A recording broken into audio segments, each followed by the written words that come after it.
The story begins with the Bellamont family, known as the most prestigious noble family in the empire, famously dubbed the Iron-Blooded Duchy. Despite the magnificence of the ducal palace, a thunderous cry pierced its silence, for the palace was never free from turmoil and noise. The young red-haired lady, Lucilla Lil Fry, wonders in amazement at the cause of this chaos. The reason for all of this was her dearly beloved nephew, Lucian, who was sitting amidst the mess before turning to her with a bright smile. The heir to the duchy, Lucian Bellamont, ran toward her, asking why she was so late in coming. Lucilla looked around at the utter chaos, then firmly asked Lucian if he was the one who did it, while the little one clung to her leg. She resolved within herself that this situation could not be tolerated, and that she must scold him properly this time. But before she could begin her reprimand, Lucian beat her to it by calling her auntie, expressing how much he had missed her, and then innocently asked if she had missed him too. In the face of this, her resolve melted. She embraced him tenderly, told him she missed him too, and even began apologizing for being late. Suddenly, Lucilla realized that she was the one apologizing now, and she almost overlooked the whole matter if she hadn't regained her senses at the last moment. She cast her memory back to what Lucian had done, noticing that the entire room was covered in flour. Lucian cheerfully told her that playing with dough is very fun, and invited her to try it with him. Here, Lucilla realized he hadn't stopped there but had also sprayed water, which explained why the floor was slippery. The little one asked her to put him down for a moment because he wanted to show her something, how he could make bird footprints using his palm. Lucilla wondered about the whereabouts of his nanny and the servants, only to spot them later looking utterly exhausted, as if the energy of a small child had completely drained their souls. Lucian increased his excitement and suggested they all play with the dough together, sparking panic in both Lucilla and the servants alike. To prevent Lucian from becoming more disliked by the servants, she decided to take him outside first. She suggested instead that they go out to play together, but as she bent down to speak to him, her foot slipped on the wet, flour-covered floor, causing her to suddenly lose her balance. Two servants rushed toward her in panic, shock written all over their faces, hurrying to try and carry her to bed. But Lucilla was lying on the floor laughing, and Lucian joined her in loud laughter, considering the sight of her fall very funny and calling her clumsy. She looked at him laughing, wondering to herself about this little troublemaker, and how she would be able to raise him well. Her memory goes back 12 years, when she was the second daughter of the Lil Fry family, living in peace with her family. But that peace did not last long. It was shattered in a single moment after the sudden death of her parents in a tragic carriage accident. After this tragedy, her uncle took advantage of the situation and seized the family title he had long coveted. Not content with that, he forced her older sister, the rightful heir, to marry the Duke of Bellamont. The marriage was not happy, as the Duke already had another lover, causing her sister to suffer in a cold and loveless marriage in that duchy. In the midst of her suffering, her sister was worried about leaving Lucilla alone with their uncle, so she decided to make one last request to the Duke. She asked him to bring her sister Lucilla to live with her in the Duke's palace, and the Duke coldly agreed, telling her to do as she pleased. Her sister was overwhelmed with happiness and thanked him profusely for his consent. However, his approval was conditional. He added, asking her not to interfere in his affairs or care about whom he met from then on. For her sister's sake, she accepted that painful condition, and thus Lucilla moved to live in the Duke's house. Lucilla remembers meeting her sister, who happily told her they would rely on each other and live together. But Lucilla at that time did not realize anything about the reality of what had happened. After a few years, her sister gave birth to her nephew, Lucian, a child so precious she saw him as an invaluable treasure. In those happy days, Lucilla would sit beside her sister as she held baby Lucian, and she was filled with joy when the little one grabbed her hand. Her sister affectionately remarked that Lucian seemed to love his aunt, but just as their small family began to find its way toward happiness again, tragedy struck. Her sister was afflicted with a sudden terminal illness. In her final days, the sister asked Lucilla for one last request, to stay by Lucian's side and protect him, sorrowfully apologizing for leaving them. With those words, her sister passed away, and a grand funeral was held for her in the ducal palace.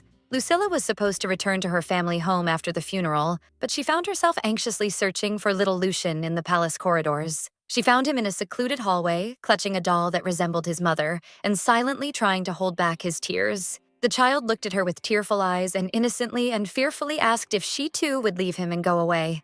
At the sight of Lucian crying quietly in a corner, her feet would not let her leave. She realized that if she departed, he would be completely alone in this world. Ultimately, she made the decision to stay at the ducal residence. As for the Duke, who was always indifferent to his son, he treated her as nothing more than a nanny and gave her no attention, which allowed her to stay by Lucian's side all this time. Events returned to the present, where Lucilla was losing consciousness after tripping on the floor, and in those moments, a strange feeling of doubt overcame her. In the depths of unconsciousness, she addressed her sister's soul in sorrow, apologizing for her failure to raise Lucien properly. Because of his hurtful behavior, people around him began to avoid him, and even when she fell, he did nothing but laugh like a villain. Suddenly, the phrase "villain Lucien" sparked a feeling in her mind that she had seen this story somewhere before. At that moment, she remembered her past life and a novel she had read titled "From an Illegitimate Child to the Head of the Family." She realized the shocking truth. This world is nothing but a stage for the events of that romantic fantasy novel. The protagonist of the novel was Edwin Bellamont, the illegitimate son of the Duke of Bellamont, who, thanks to his exceptional abilities, managed to become the head of the family despite his origins. As for the motive behind his burning desire to reach the top, it was the oppression he faced since childhood at the hands of his half-brother, who was the absolute villain of the story. And this villain, who mocked the hero and asked him if he had finally found his place, was none other than Lucien Bellamont. That person was her nephew, who grew up burdened with psychological scars due to the Duke's neglect. While torturing Edwin, who eventually stole the position of heir from him, he gradually turned into the world's worst villain. Ultimately, his obsession and hatred for losing what was his led him to ruin, where he met a gruesome death at the hands of the story's hero. Lucilla was shocked by this truth, wondering how Lucien could be the future villain destined to die in the end. She regained consciousness to find the servants around her, relief clear on their faces, asking if she felt better. She felt a slight pain and remembered she had lost consciousness, realizing that what happened was not a dream. She found it difficult to accept the idea that this world was the world of a novel in which she was reincarnated as a minor character. But the thought that Lucien, her beloved nephew, would one day become a villainous mastermind and die a hideous death at the hero's hands was a deeply despairing reality. One of the servants interrupted her dark thoughts to draw her attention to the young master. The servant told her that Lucien had stayed by her side the entire time until she woke up, and there he was, standing before her anxiously clutching his doll. Lucien approached her,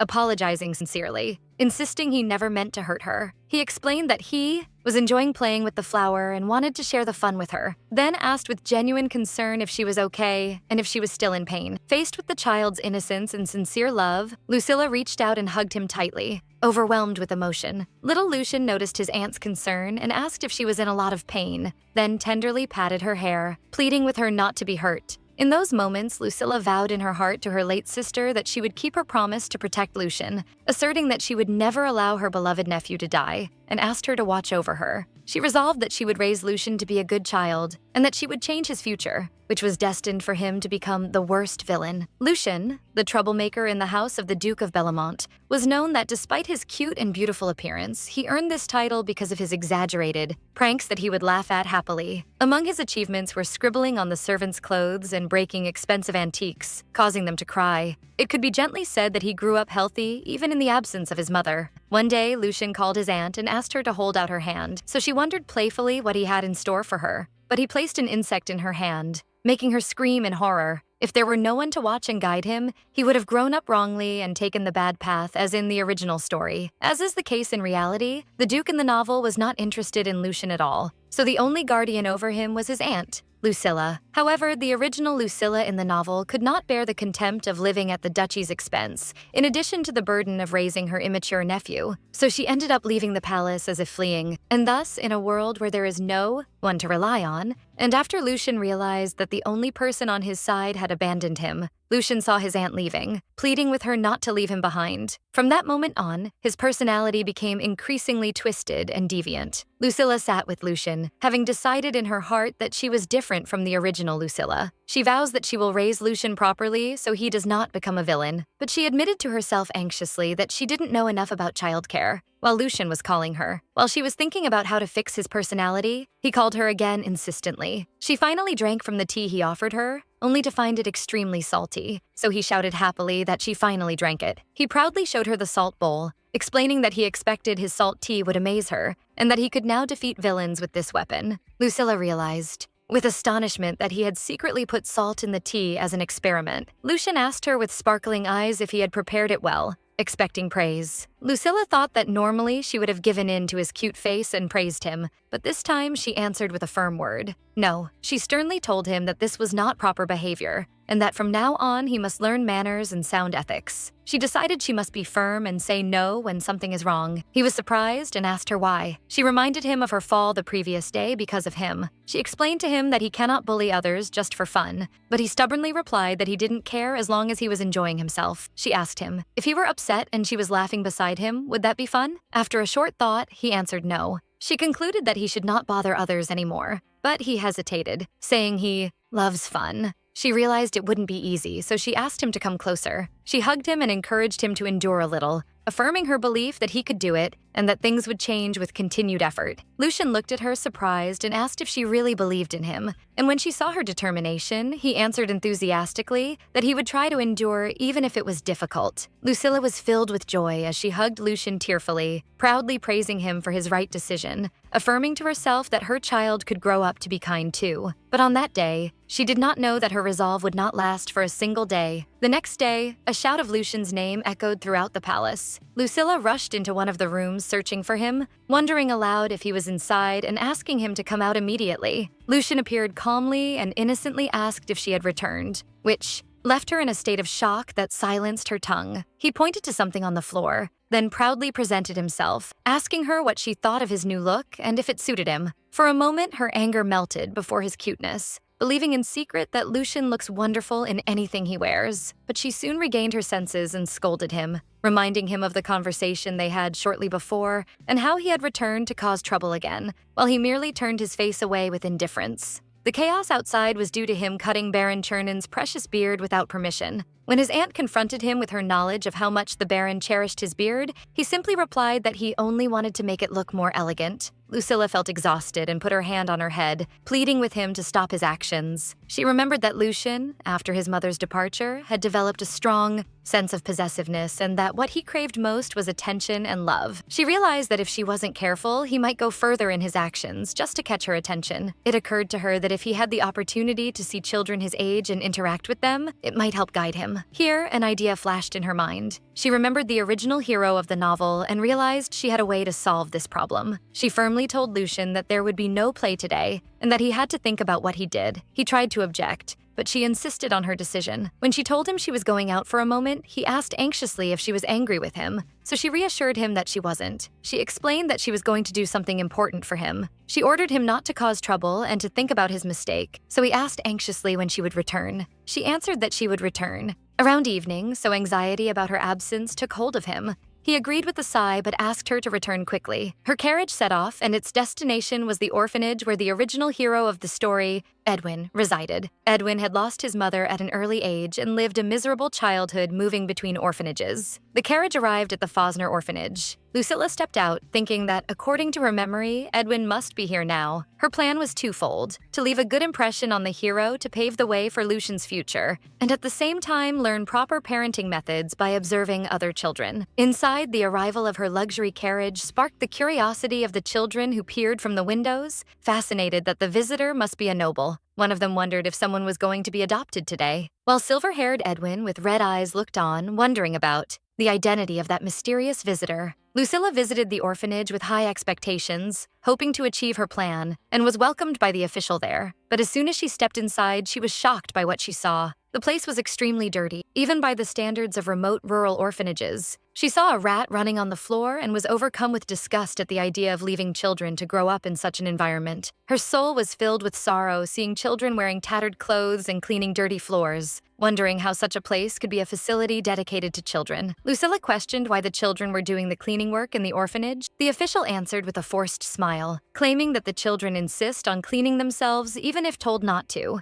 and wondered if that wasn't impressive. As the official led her to meet the orphanage director, Lucilla clearly realized it was a blatant lie, and that she was beginning to understand how this facility was truly run. The director welcomed her, a man who appeared wealthy, apologizing for not having prepared the children properly for her sudden visit, which sparked Lucilla's anger as she noticed their neglect of the children while they themselves lived in luxury. The director rudely asked her if she preferred a certain appearance in a child, but she answered with a fake smile that she would take a look first, barely controlling her anger. His question provoked her intense anger. She wondered to herself how he dared to talk about children as if they were mere decorations to be selected based on appearance, but she tried to restrain herself. During her tour, she spotted a child hiding in a corner, and his features stopped her for a moment. He had silver hair like moonlight and red eyes peering from behind his long bangs. She had no doubt that this child was Edwin, the original hero of the novel. His identity was confirmed as Edwin Bellamont, the hero of the novel, from an illegitimate child to the head of the family. As the novel's title suggests, he was born as the illegitimate son of Duke de Hart Bellamont from his mother Iris, who was a commoner. His mother Iris had continued her relationship with the Duke even after his marriage,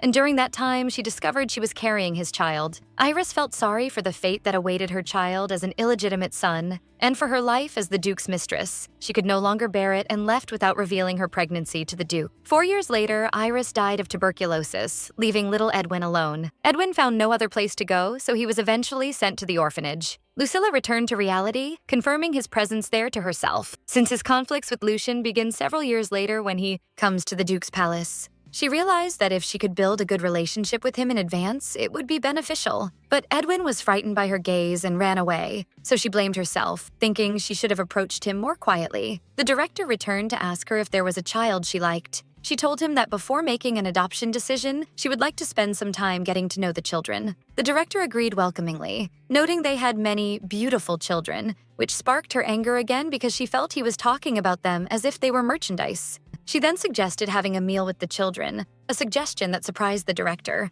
She added that she didn't mind the type of food, and they could serve it as usual, and clear hesitation appeared on him. She cleverly hinted that if it bothered him, she could simply leave and didn't know when she would return. Again, which pushed him to agree immediately in a state of panic. She told him with a smile that in the meantime she would go play with the children, leaving him and the official in a state of tension and anxiety. When mealtime arrived, Lucilla sat in the crowded dining hall, but her features changed to shock at what she saw, realizing the situation there surpassed reasonable limits. She noticed that the toys available to the children broke at the slightest touch. Dolls were contaminated with rat urine, and the few intact blocks didn't match at the corners at all. Lucilla was filled with intense anger at this absurdity and complete disregard for children's lives. It didn't stop there. She noticed another problem during food service: the great and unjust disparity in the quality of clothing and the amount of food provided to the children. She wondered bitterly if the orphanage management only cared about children who had a good appearance and better chances of adoption, while leaving others in tattered clothes. Faced with this tragic scene, she found herself at a loss. She had originally come to find Edwin,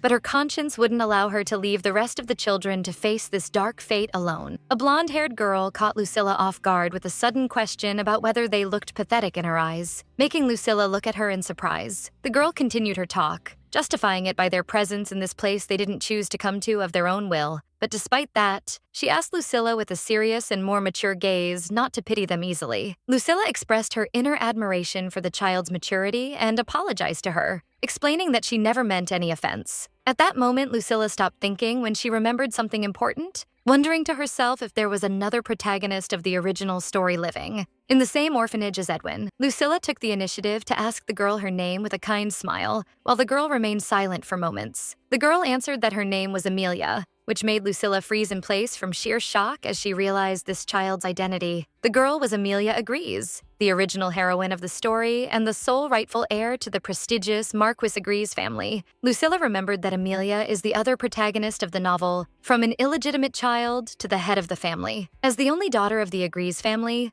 Amelia grew up surrounded by the love and care of her parents in an environment full of happiness. She lived a happy and ideal life until that ill-fated day arrived. One rainy day, while Amelia was traveling with her parents in a carriage, the bodies of the Marquis and his wife were found. The Marquis and his wife lost their lives in a tragic accident, while voices searching for the young lady Amelia echoed everywhere without finding any trace of her among the blood-stained wreckage of the carriage. Unlike her parents whose bodies were found, Amelia completely disappeared and was reported missing, as the shock of the shooting led to her temporary memory loss regarding the accident. She ended up homeless until she reached this miserable orphanage, where someone picked her up from the mountains thinking she might be of use. Even after recovering from her injuries, Amelia did not return to the Marquis family. She realized that if she returned, there would be greedy vultures waiting to exploit her situation, so she chose instead to wait for the only person she trusted most, her uncle. Thanks to her strong yet kind nature, Amelia took Edwin and the rest of the children under her wing and spent her days in the orphanage waiting for the right time. Lucilla thought about the massive impact Amelia would have on the events of the original story and realized that sitting next to her now represented a great and irreplaceable opportunity. Since Amelia was destined to stand as an obstacle against Lucian in the future,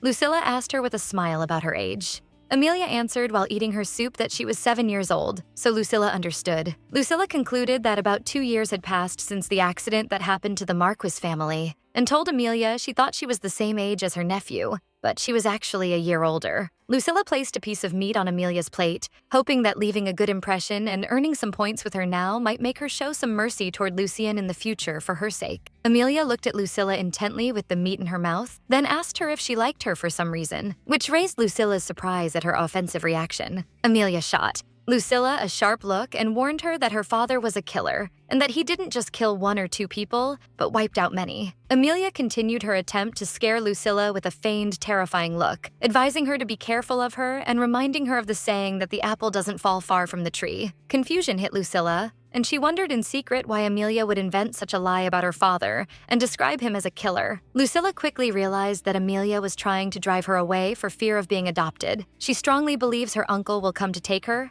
and therefore deliberately hides her true identity from the orphanage and other nobles. The only person who firmly believed she was still alive was her uncle. Claude agrees. After scouring the entire country looking for her, Claude would finally reunite with his niece about a year from now. Lucilla looked sadly at Amelia, eating her modest food, wondering in heartbreak if this child had been living all this time belittling herself and hiding behind these lies and pushing others away until her uncle came to save her. Lucilla's heart broke with sorrow for the girl, wondering in her soul about the cruelty of the circumstances that force a child of this young age to resort to inventing such lies just to protect herself. Lucilla gently held Amelia's spoon to stop her from eating and asked her to listen carefully, explaining to her in a tender way that just because her parents were criminals, as she claimed, it never meant she was doomed to become a criminal herself. Lucilla smiled sincerely, affirming to the girl that regardless of the nature of the parents who raised her, she would always retain her essence and purity, making Amelia stop eating and look at her in astonishment. After that,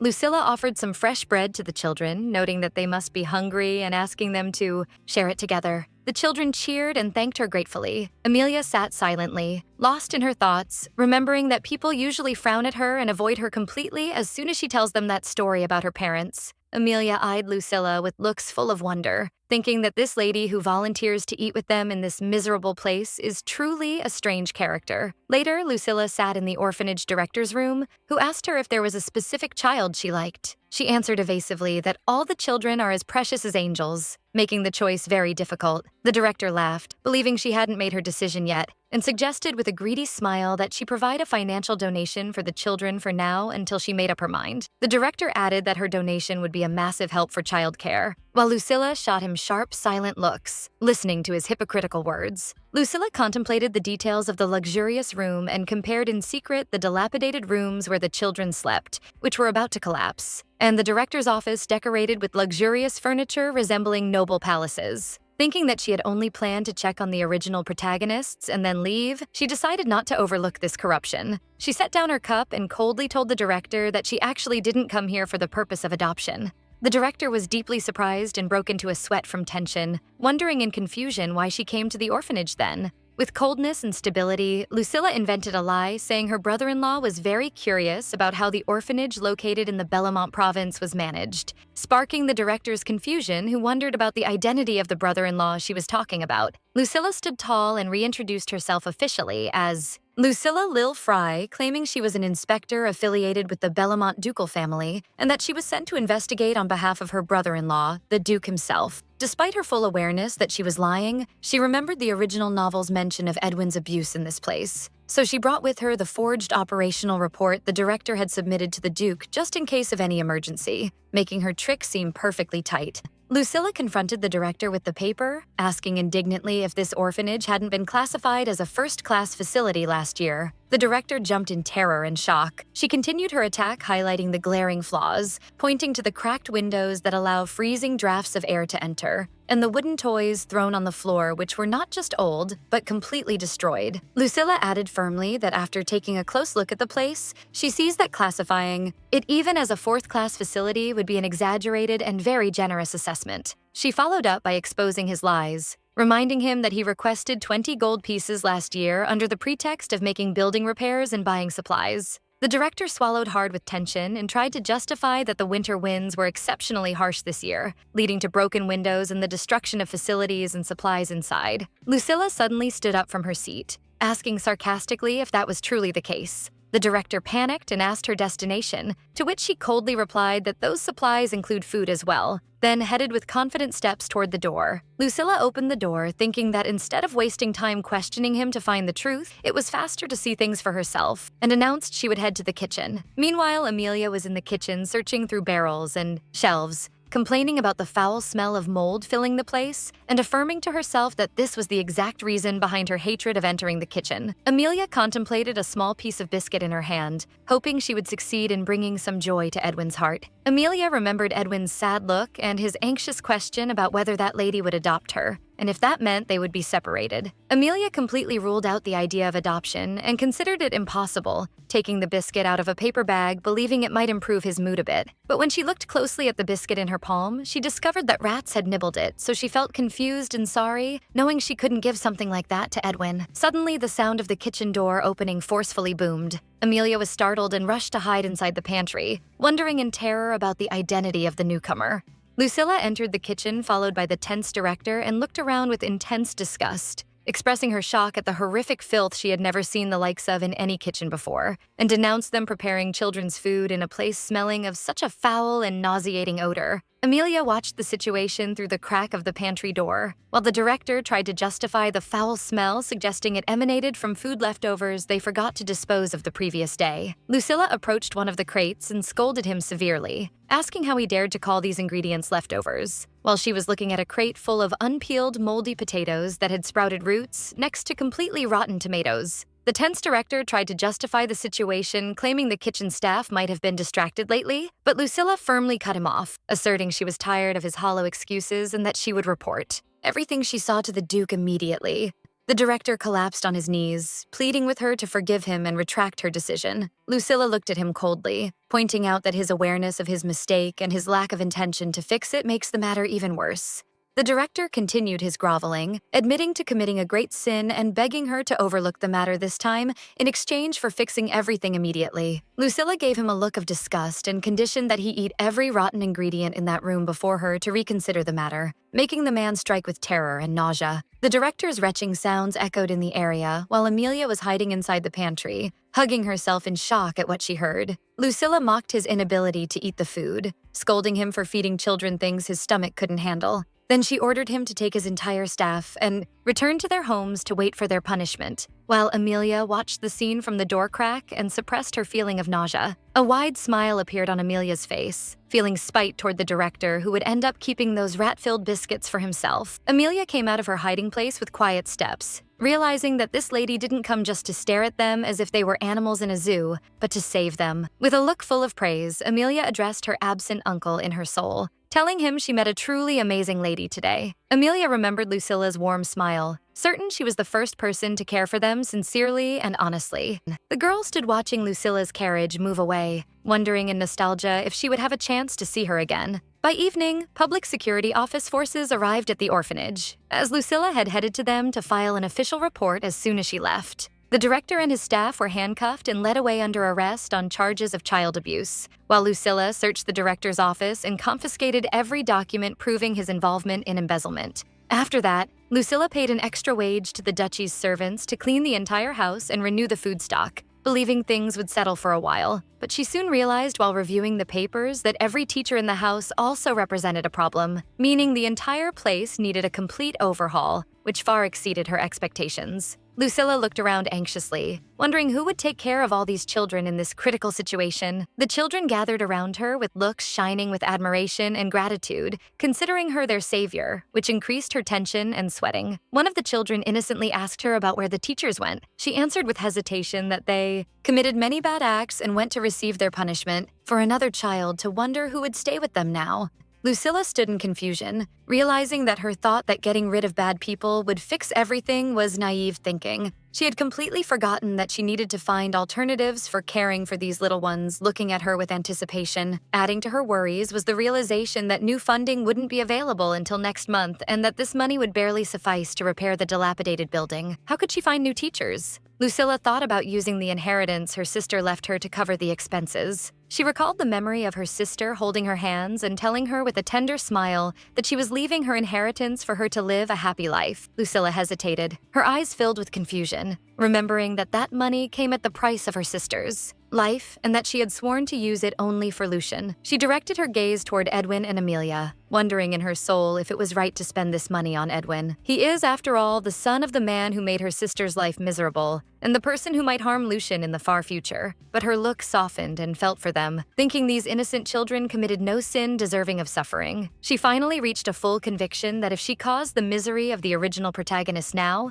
she would never be able to change the dark and villainous future that awaited Lucian. Lucilla made up her mind and gripped her hand with determination, convinced that using her inheritance money to help these children was the ideal choice, and fully believing her late sister would have felt happy about this decision. She turned toward Edwin and the rest of the children to reassure them and ask them not to worry about anything, promising them with a warm smile that new teachers would arrive soon, and until then, she would personally take charge of caring for and looking after them. The children's cheers of joy rose and they gathered around her enthusiastically, so she shared the fun with them, suggesting they spend time playing together. With nightfall, Lucilla bid farewell to the duchy's servants who worked hard all day and asked them to return to rest. Despite the head servant's great concern for her staying alone to care for all these children, she reassured him it was only one night and she could manage. She promised the servants to return with sunrise, and they asked her to take care of Lucian too. The mention of Lucian's name stirred her anxiety, as she remembered her promise to him to return quickly, and imagined him crying and demanding her return, wondering what he was doing at that moment. She imagined his grand welcome for her with his innocent smile and open arms, which made her place her hands on her chest with nostalgia, wanting to run to him and hug him, but she whispered to herself, begging him to wait for her just a little longer. Lucilla believed that her experience in raising a troublemaker child like Lucian would make spending one night with these children a very easy matter, but she soon realized she was completely wrong. After feeding them dinner and bathing them all, only putting them in their beds remained. She contemplated whether she could really make them sleep peacefully. She remembered well how Lucian was overflowing with energy before bed, refusing to give in to sleep, which forced her to play with him and run around all night until he finally fell asleep. When she opened the room door quietly to put them to sleep, she was surprised by the room's darkness and quiet. She couldn't believe her eyes when she saw everyone had already fallen asleep. But in the middle of this silence, she noticed that the girl, Amelia, was still awake and sitting in another child's bed. Lucilla approached her while Amelia was covering one of the children and asked her with surprise if it was their habit to sleep at this early hour. Amelia answered calmly that they were used to that because the director and teachers used to punish them if they didn't sleep early, so the matter became an ingrained habit in their bodies, which made Lucilla feel a lump and pain in her heart again hearing that.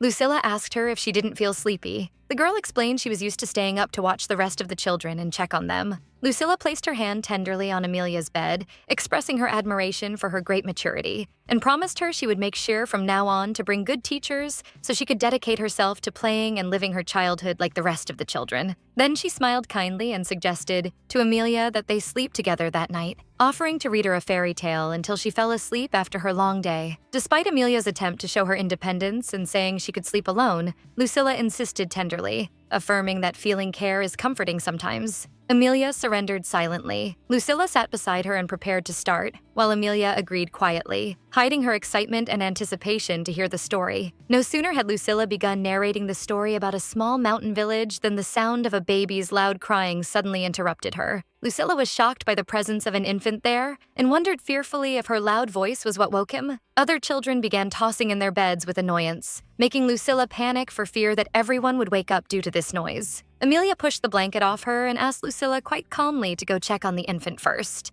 Lucilla apologized to her in confusion, promising her to return to finish the story later. Lucilla carried the crying infant, trying to calm him, but but she soon realized from the smell emanating that he needed his diaper changed and began to wonder in panic about the diaper location. At that moment, Amelia appeared holding a clean diaper and offered to change it herself, but Lucilla hesitated, considering this work belongs to adults and not children.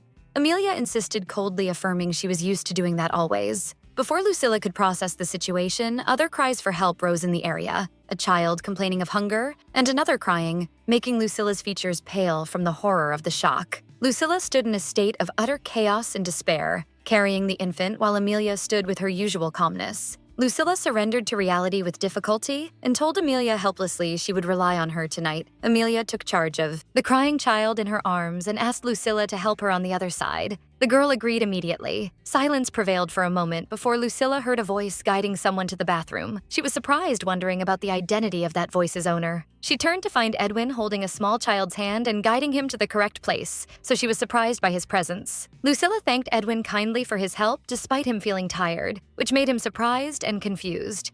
Edwin's cheeks flushed with shyness, and he justified his position that he was only following Amelia, while Lucilla realized in her soul that the matter exceeded them being two impressive children. They had carried a burden far beyond their capacity.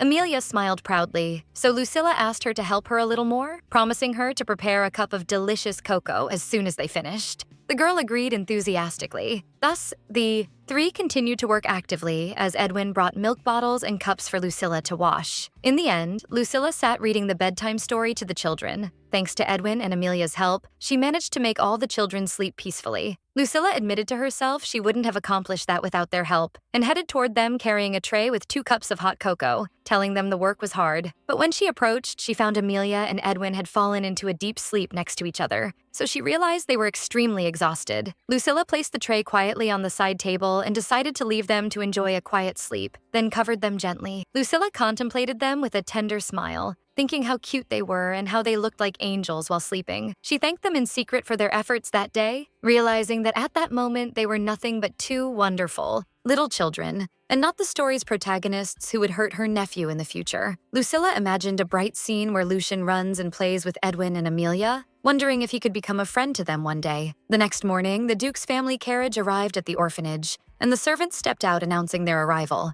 As soon as they saw Lucilla, shock hit them, and they wondered fearfully if she had stayed up all night. Lucilla appeared with pale features and tired eyes, and answered them with a weary smile that she had a lot of work to do. The servants insisted on taking over and asked her to return to the palace to get some rest. Lucilla thanked them with relief, thinking that if she hadn't prepared the documents taking advantage of the Duke's neglect, she wouldn't have been able to get the servants' help. Before leaving, Lucilla pointed to a basket full of biscuit bags she had baked herself and asked them to distribute them to the children when they woke up, which surprised the maids at her doing all that alone. Lucilla swayed slightly from fatigue while laughing lightly, affirming it wasn't special, then left the children in their care. Lucilla sat in the carriage sighing with relief and admitting her feeling of exhaustion, and thanked God for the arrival of the Duke's servants earlier than she expected. Despite her fatigue, she smiled, thinking the experience was fun, and that she believes she succeeded in building a good relationship with Edwin and Amelia. She closed her eyes, looking forward with longing to seeing Lucian soon, wishing to reach him quickly. The carriage finally arrived, and the driver woke her announcing their arrival. She woke up startled, wondering if she had dozed off. As soon as she stepped down, Lucian ran toward her, calling her name and crying, throwing himself into her arms, clutching her dress. Lucian hid her dress with his hand while sobbing, reproaching her for being late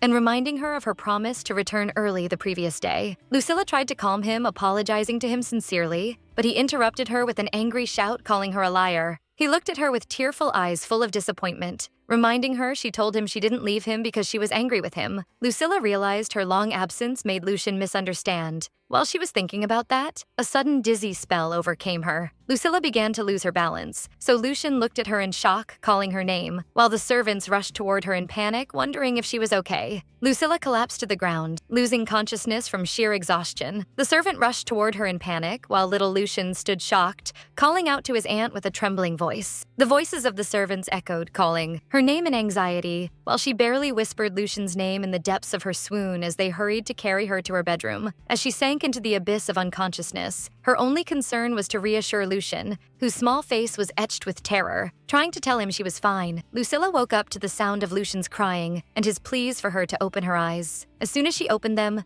the little one threw himself into her arms, shouting her name in joy, confessing his intense fear that she would never wake up. One of the maids entered to tell her that she had finally woken up, explaining with astonishment that she had been unconscious for an entire day, and that young Master Lucian had not left her side all night. Lucilla noticed Lucian still clinging to her and anxiously asked if he was okay, but he answered only with more tears. The child confessed to her, weeping, that he feared she might have died because of him, as he was terrified by the thought of that happening. Then he whispered sad words expressing his deepest fear, that if he lost her, he would be completely alone in this world. And here Lucilla realized the extent of his loneliness and fragility. She recalled the events of the original novel and remembered that the turning point of Lucian becoming a villain began exactly when the original Aunt Lucilla abandoned him and fled, realizing that his behavior was not innate violence but a reaction to his sense of abandonment. While Lucian continued to cry and apologize, Lucilla realized the full truth. He is not a villain by nature, but merely a child starving for love and tenderness. She looked at him with affection and vowed to herself that she would always stay by his side and help him grow up healthy, instead of becoming the villain he was destined to be. She wondered how she could ever abandon a sweet child like him who worried about his aunt to this extent, so she promised him she would never leave him and would not die. To teach him a lesson, Lucilla pretended to be in pain, wondering aloud if her stomach ached because he hit her yesterday, which immediately sparked Lucian's concern. The little one hurried to embrace her, apologizing sincerely and promising he would never hit her again, pleading with her not to be hurt. Lucilla realized this method might prevent him from acting impulsively when he feels excited. She asked him to make a promise not to do it again, and he enthusiastically agreed and confirmed his vow. Lucilla hugged him lovingly, thinking about how cute he is. He was overcome by sleep from extreme fatigue and emotional exhaustion, falling asleep in her arms. The maid offered to take care of the little one so that she could have her breakfast, but Lucilla gently refused the offer, preferring to stay beside Lucian a little longer, while the little one whispered her name in his deep sleep. Then the maid suggested bringing some light refreshments to the room, so Lucilla smiled and thanked her. As she contemplated his peacefully sleeping face, she wished him a restful sleep. 4 days later, life at the orphanage had begun to take a different turn, as the children were romping and playing outside. Amelia contemplated the great changes that had occurred in the place after that lady's visit. The windows were repaired, new toys were brought, and most importantly, they had kind teachers who treated them with tenderness. Although she knew she was supposed to be happy with all these improvements, she felt a strange void in her heart. She realized that the lady did not intend to adopt any child, yet hope remained that she might return to visit them again.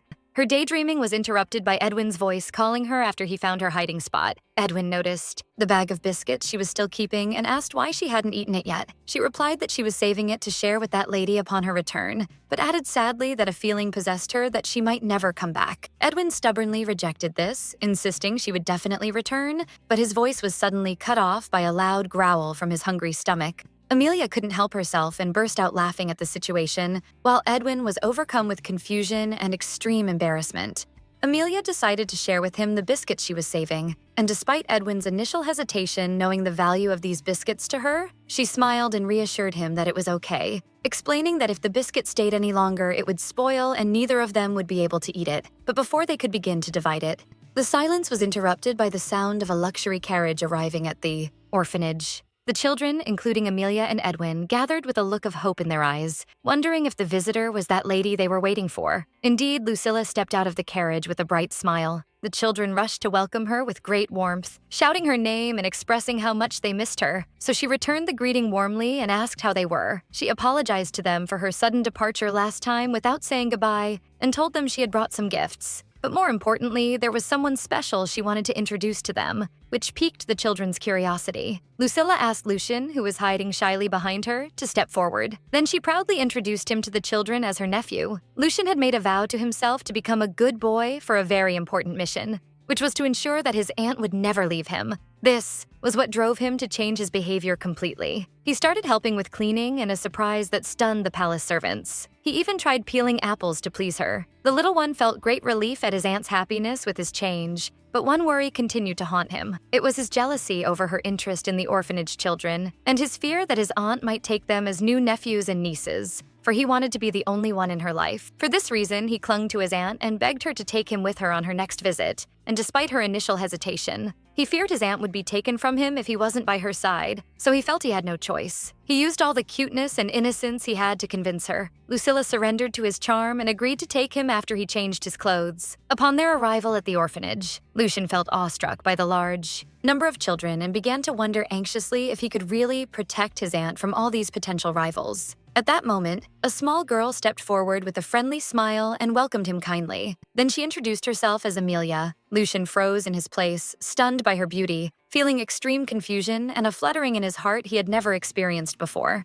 Meanwhile, Amelia told him she hoped they would become good friends from now on. Lucian admitted to himself that he had never seen a girl more beautiful than his aunt, but this girl was different, and he wondered why his heart was racing like this. The scene was interrupted by Edwin, who revealed to Lucilla that Amelia was saving the piece of biscuit for her, which made Lucian realize how kind she was, and his admiration for her grew as she looked shy and embarrassed. Edwin confirmed that Amelia had been waiting for her return impatiently all the time, despite her attempt to deny it. This made Lucilla remember how Amelia was cautious and reserved in their first meeting, and she realized the extent of the change that had occurred in the little girl and her trust in her. Lucilla felt warm emotions flooding her, so she playfully told Amelia that those biscuits were made especially for her, and promised her that she would bring more delicious snacks often to share together. Lucilla recalled the meeting she had with Amelia and how she was surprised that she hadn't eaten the piece of biscuit yet. Confusion hit Amelia from her sudden kindness. Meanwhile, the new teachers stepped forward to greet Lucilla, apologizing for their delay in welcoming her because they were busy helping some children. Lucilla asked them to go inside to discuss some matters related to managing the orphanage's affairs. One of the teachers asked anxiously if she meant now, but Lucilla explained that she had brought her nephew with her this time. Amelia acted cleverly, grabbing Lucian's hand and reassuring Lucilla that she would stay with him so she could go, which surprised and confused Lucian. Lucilla asked him anxiously if he was sure he agreed, and he answered with hesitation that he didn't mind. Lucilla smiled and thanked Amelia, asking her to take good care of Lucian, and left thinking that nothing worrying would happen during her short absence. An hour later, Lucian was sitting beside Amelia and Edwin while Edwin expressed his happiness at Amelia's frequent visits. Amelia shyly scolded Edwin and asked him not to tell Lucilla again about her keeping the biscuit for her, as she felt extremely embarrassed. But Lucian was watching their closeness with resentment, as he felt jealous of the close relationship between Amelia and Edwin. When Edwin suggested that Amelia taste the biscuit because it was really delicious, she decided to divide it into 3 parts so they could all share it. Lucian noticed their great joy at just a piece of biscuit and compared that to his luxurious life where he could eat whatever sweets he wanted. Here, an idea occurred to him. He turned to Amelia and innocently asked her if they were beggars. Then he added enthusiastically that he has many delicious pieces of biscuits of all kinds at his house. Astonishment hit Amelia and Edwin, so they went completely silent. Lucian interpreted their silence as jealousy and happily offered them to come to his house to eat as much sweets as they wanted. Amelia firmly interrupted him, explaining to him that his way of speaking was completely disastrous. She told him she realized he didn't mean to hurt anyone, but she wondered if he was aware of the rudeness of suddenly describing someone as a beggar. She explained to him that describing those who are less fortunate as beggars is wrong in itself and that what he just said was hurtful to their feelings, which gave Lucian a real shock. Lucian immediately remembered his aunt's advice not to do anything that saddens others, and feared that if she found out what happened, she might suffer a shock and lose consciousness again. Amelia told him she would overlook the matter this time only because he is Lady Lucilla's nephew, but she was surprised when she noticed he started to cry, offering a sincere apology while sobbing, confessing he never meant to bother her, and that he rarely had the chance to make new friends. Then he begged her not to tell his aunt what happened, because he feared it would sadden her. Amelia sighed and asked him to stop crying, then offered him a piece of the biscuit. Lucian asked her pleadingly if that meant she wouldn't tell his aunt, and she replied that she doesn't do trivial things like that, but emphasized the necessity for him to fix his way of speaking. Then she offered to help him with that, but warned him she wouldn't be lenient with him next time if he repeated his act, and asked if he understood. He answered very enthusiastically, so Lucian looked at her with admiration and wonder, wondering in his soul if Amelia was an angel. 2 hours later, Lucilla's meeting with the teachers ended. She realized with concern that time had passed faster than she expected and got up quickly to look for Lucian. Anxiety took hold of Lucilla as she remembered that whenever she left Lucian alone with other children, an accident was bound to happen, so she feared his relationship had already soured with the original protagonists. Suddenly, her train of thought was cut by the sound of barking. She wondered in confusion if there was a puppy in the orphanage. But what she saw was much stranger than that. She found Lucian on all fours, acting like a small puppy, while Amelia patted his head tenderly and called him Coco, praising him for being a good boy. Lucilla was hit by a massive shock that silenced her tongue, trying to process the strange scene unfolding before her. But soon her attention turned toward Edwin, who was sitting aside, resentment appearing on his face as he clutched his doll. She realized he was upset because Amelia only cared about Lucian. Here, Lucilla remembered an important detail from the original novel's events, which is that this is the period when Edwin is supposed to start liking Amelia. This sparked a new concern in her. What if the original hero and Lucian ended up hating each other because of this situation? A feeling of complete helplessness overcame her, admitting to herself that she could not understand these children at all. But she felt some relief when she noticed that Amelia seemed to like Lucian at least.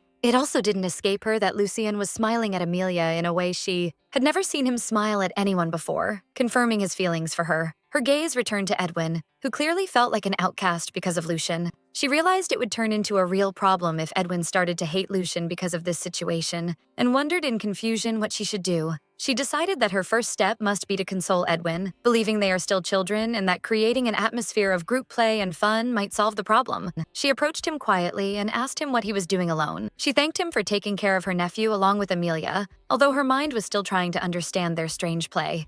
Edwin answered humbly that Amelia was the one who was truly taking care of Lucian, and that he hadn't done anything worth mentioning. Lucilla asked him kindly if he was upset because Amelia only cared about Lucian, but he hurried to deny that, asserting that Amelia is kind to everyone. Despite his denial, it was clear to Lucilla that he was extremely upset, so she thought of the best way to console him. Lucilla began telling him that she too had a very close friend when she was little. One day, that friend became close to another girl, which made her feel very upset because she wanted to be her only friend. Over time, she realized there are many other people in the world, and that her heart would be hurt and broken if she felt sad every time someone dear to her found a new friend. Edwin confessed that Amelia is the most precious person to him, then started to belittle himself, saying she is very beautiful, mature, and has a wonderful personality. As for him, he sees himself as shy and not handsome, which is why he believes she doesn't like him. Lucilla was shocked by his lack of self-confidence. Lucilla hurried to deny his words, asserting to him that it wasn't true at all, and she opened what she called Lucilla's hair and began to braid it. A wonderful idea flashed in her mind to lift his spirits. She opened what she called Lucilla's hair salon, sparking the children's admiration and astonishment at her skill.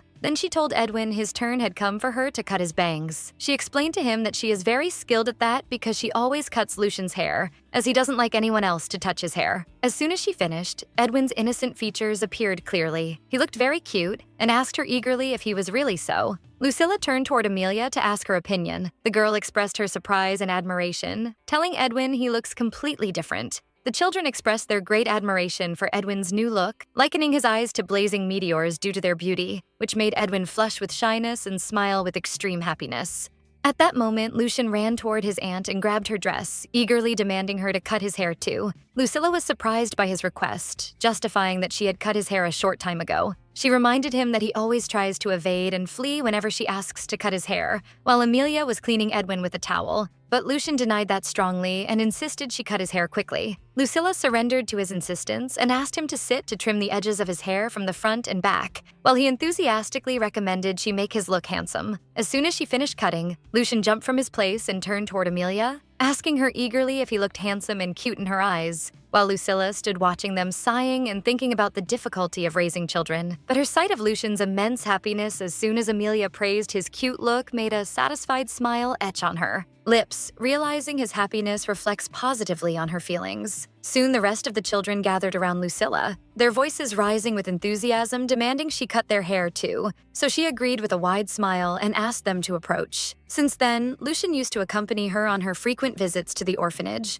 just so he could see Amelia. One day, while he was hurrying his aunt to leave the palace, she asked him curiously about what he was hiding inside his full bag. He answered shyly and enthusiastically that he brought his toys to show them to Amelia, wondering if she would like them. Lucilla realized in secret that he had completely fallen in love with Amelia and was no longer even trying to hide it. Lucilla reassured him that Amelia would definitely love them and was about to set off with him, but a familiar voice stopped her, calling her name. The voice's owner asked her in a serious tone about where she takes the young master every morning lately. So Lucilla froze in her place, having recognized the speaker's identity. This man was Sir Gilbert Gillian, the direct assistant to the Duke of Bellamont, who told her sternly that he came to discuss the documents she handed him regarding the embezzlement of orphanage funds. Lucilla explained to him she was in the process of taking Lucian to that orphanage, while the little one hid behind her dress watching the situation, justifying it by Lucian loving the children there very much. Gilbert pushed his glasses in objection, noting that the young master remains the Duke's son and that it is unseemly for him to mingle with these commoners,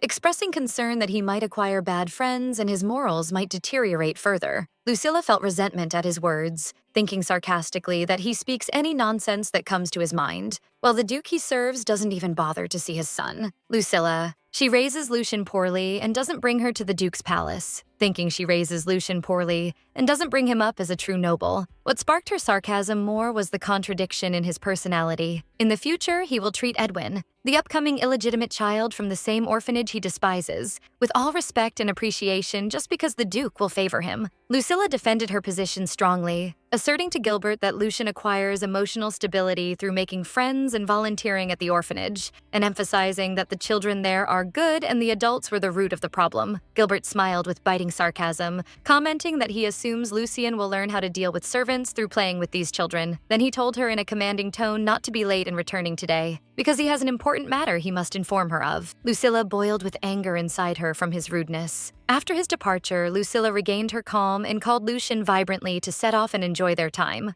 The little one agreed enthusiastically. At the orphanage, Lucian took out his luxury toys full of sweets and dolls before the dazzled children, announcing boastfully that he would allow them to play with them today as a special exception. Lucilla watched the scene from afar with a smile, astonished at his acceptance of the idea of sharing, and realizing he does that only to impress Amelia. But she considered that a very positive change, especially when she saw the children gathering happily around the toys, including Amelia, who grabbed a music box. Lucian approached Amelia and asked her with interest about the toy she would like to play with. The girl went silent for moments while contemplating what was in her hand. Amelia expressed her admiration for the beauty of the golden music box. Lucian told her proudly his aunt gifted it to him last Christmas. He added that its tunes help him fall asleep when he feels sleepy. Amelia looked at the box with eyes full of memories and understood the matter calmly, remembering how her mother used to sing her the same melody as a lullaby to calm her whenever she felt afraid, and sleep eluded her, which doubled her nostalgia and longing for her home. The girl held her necklace, her eyes tearing up, thinking of Lucilla's kind character and wondering in her soul whether that lady would lend her a helping hand instead of exploiting her if she discovered her true identity as the lost daughter of the Marquis Agrees family. Amelia closed the music box with determination,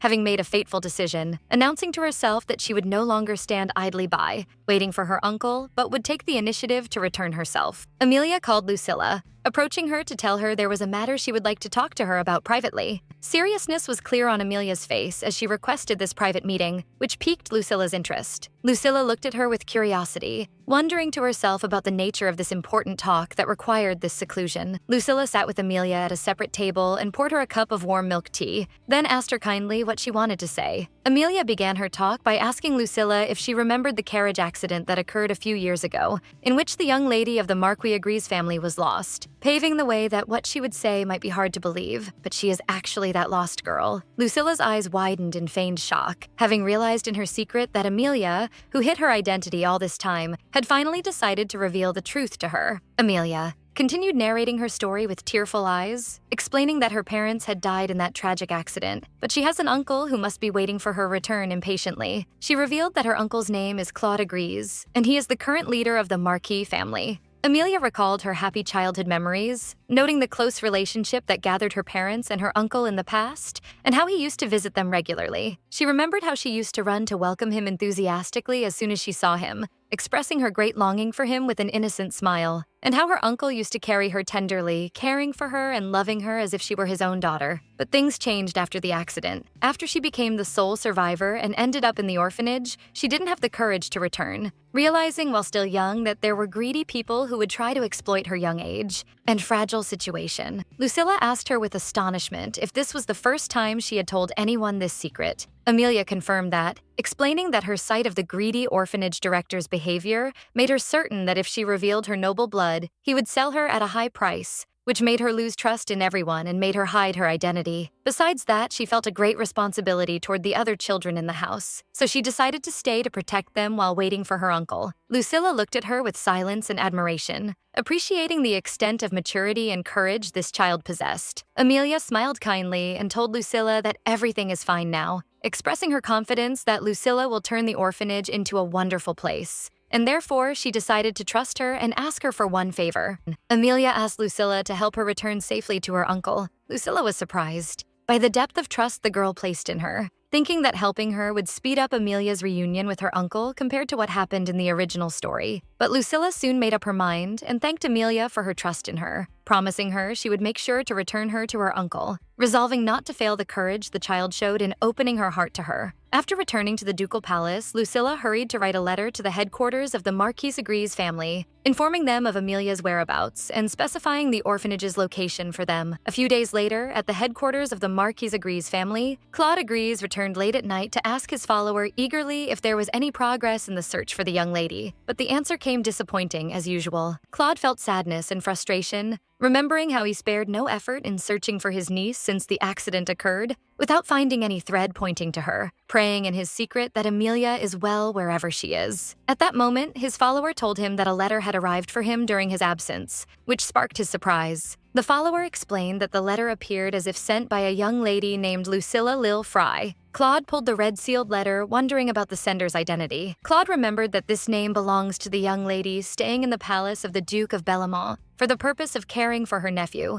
and found the matter strange given the lack of any prior connection or knowledge between them. But as soon as he started reading the letter's content, he discovered that it related to an urgent matter, as Lucilla informs him that a girl believed to be the lost young lady of the Agrees family was found in one of the orphanages located in the Bellamont province. Claude's eyes widened from the horror of the shock, while Lucilla concluded her letter with a request to visit him as soon as possible to confirm the child's identity. Claude's hands trembled while holding the letter, not believing what he reads, which sparked the concern of his follower, who asked him in panic about the letter's content. Claude ordered his follower, with a voice full of emotion and pleasure, to prepare a carriage to head to Bellamont lands immediately, without any delay. The speeding carriage set off, cutting its way amidst darkness and heavy rain, while Claude finally realized that Amelia's presence in an orphanage affiliated with the Bellamont province is the reason that made him unable to find her throughout the past 3 years. Marquis Claude Agrees was sitting inside his carriage that was cutting its way with difficulty amidst heavy rain, contemplating the letter that reached him, and thought about the vast distance separating his province and the Bellamont Duchy lands, which made it hard for him to send his men to search there and settle for gathering information only, which made him think this letter might be just false information like other letters he received previously. He recalled in his memory how many flocked to him with fabricated information, craving the reward since he started the search journey for his niece Amelia, and the matter even reached some of them bringing girls who resemble her, but disappointment was always waiting for him, as none of them were the real Amelia. Despite all that,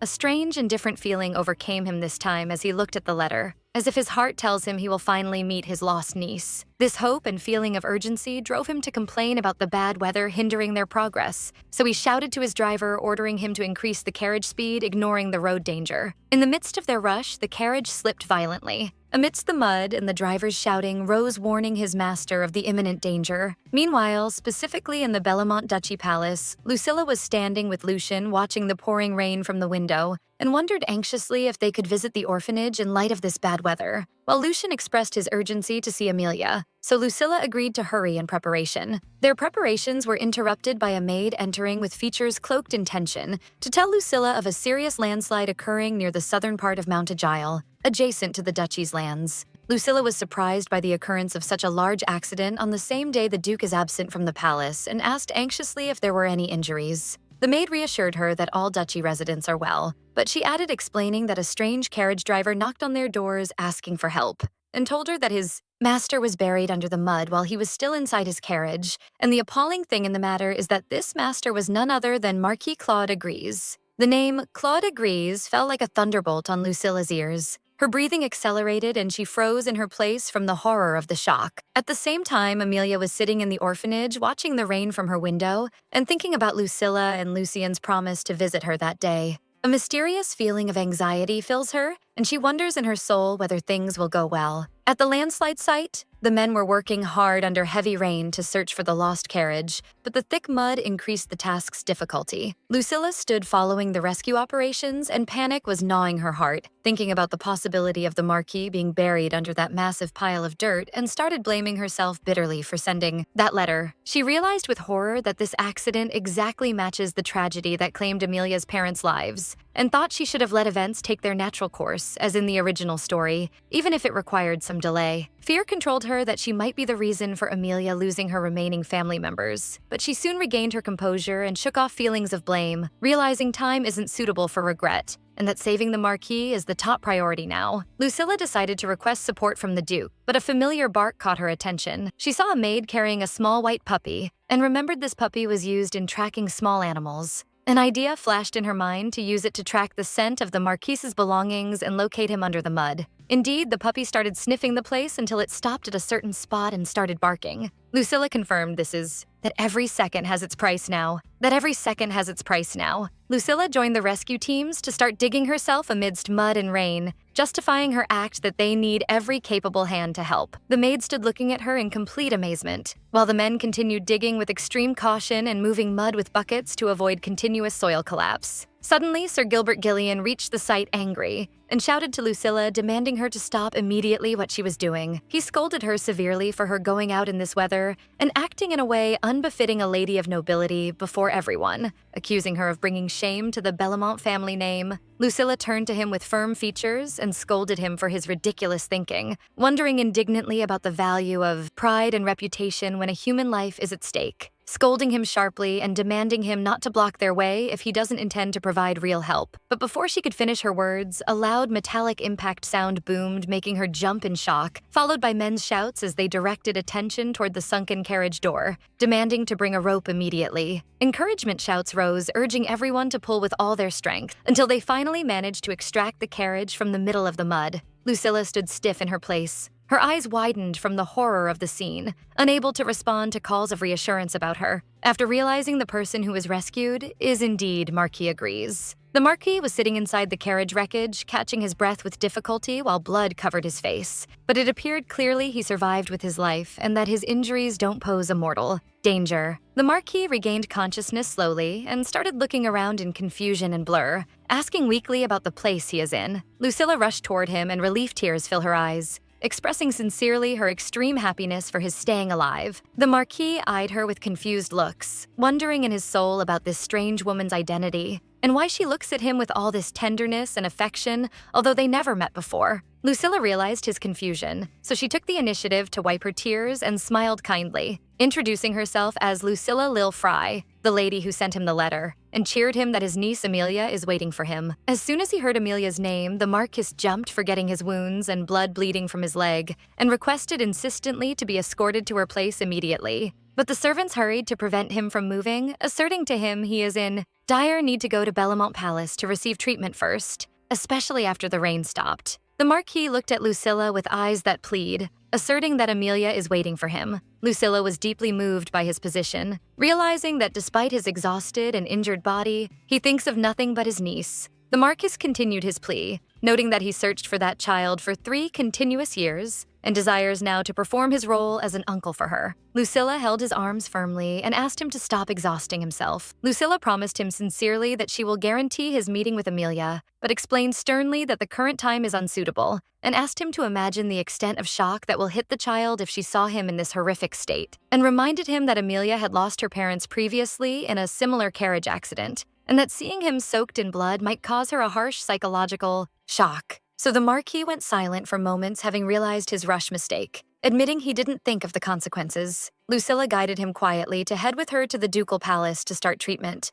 but as soon as she was reassured about him, a strange and sudden feeling of illness overcame her. Her vision started to blur, and she felt as if the world was spinning around her. Realizing that her tension's disappearance after confirming the Marquis's safety made her body finally surrender to exhaustion. Lucilla swayed and lost her balance to fall in the arms of the astonished Marquis, while she felt intense heat sweeping her entire body. Voices around her rose, trying to wake her, and those present realized in panic she was afflicted with fever as a result of staying under heavy rain for a long time, so they hurried to move her to the carriage. The Marquis looked at her with extreme concern and called her name in an attempt to reassure about her. While Lucilla was blaming herself for not noticing her condition given her intense preoccupation with digging under the rain to save him. And in the depths of the faint, a satisfied smile etched on Lucilla's feverish lips. Having realized she managed finally to fulfill her promise to Amelia, after some time, Lucilla opened her eyes slowly in her bedroom, wondering in confusion about her location. Her maid Riley peered from the door with a wide smile, expressing her extreme happiness at her lady waking up finally. Lucilla asked her while trying to sit if she had lost consciousness again.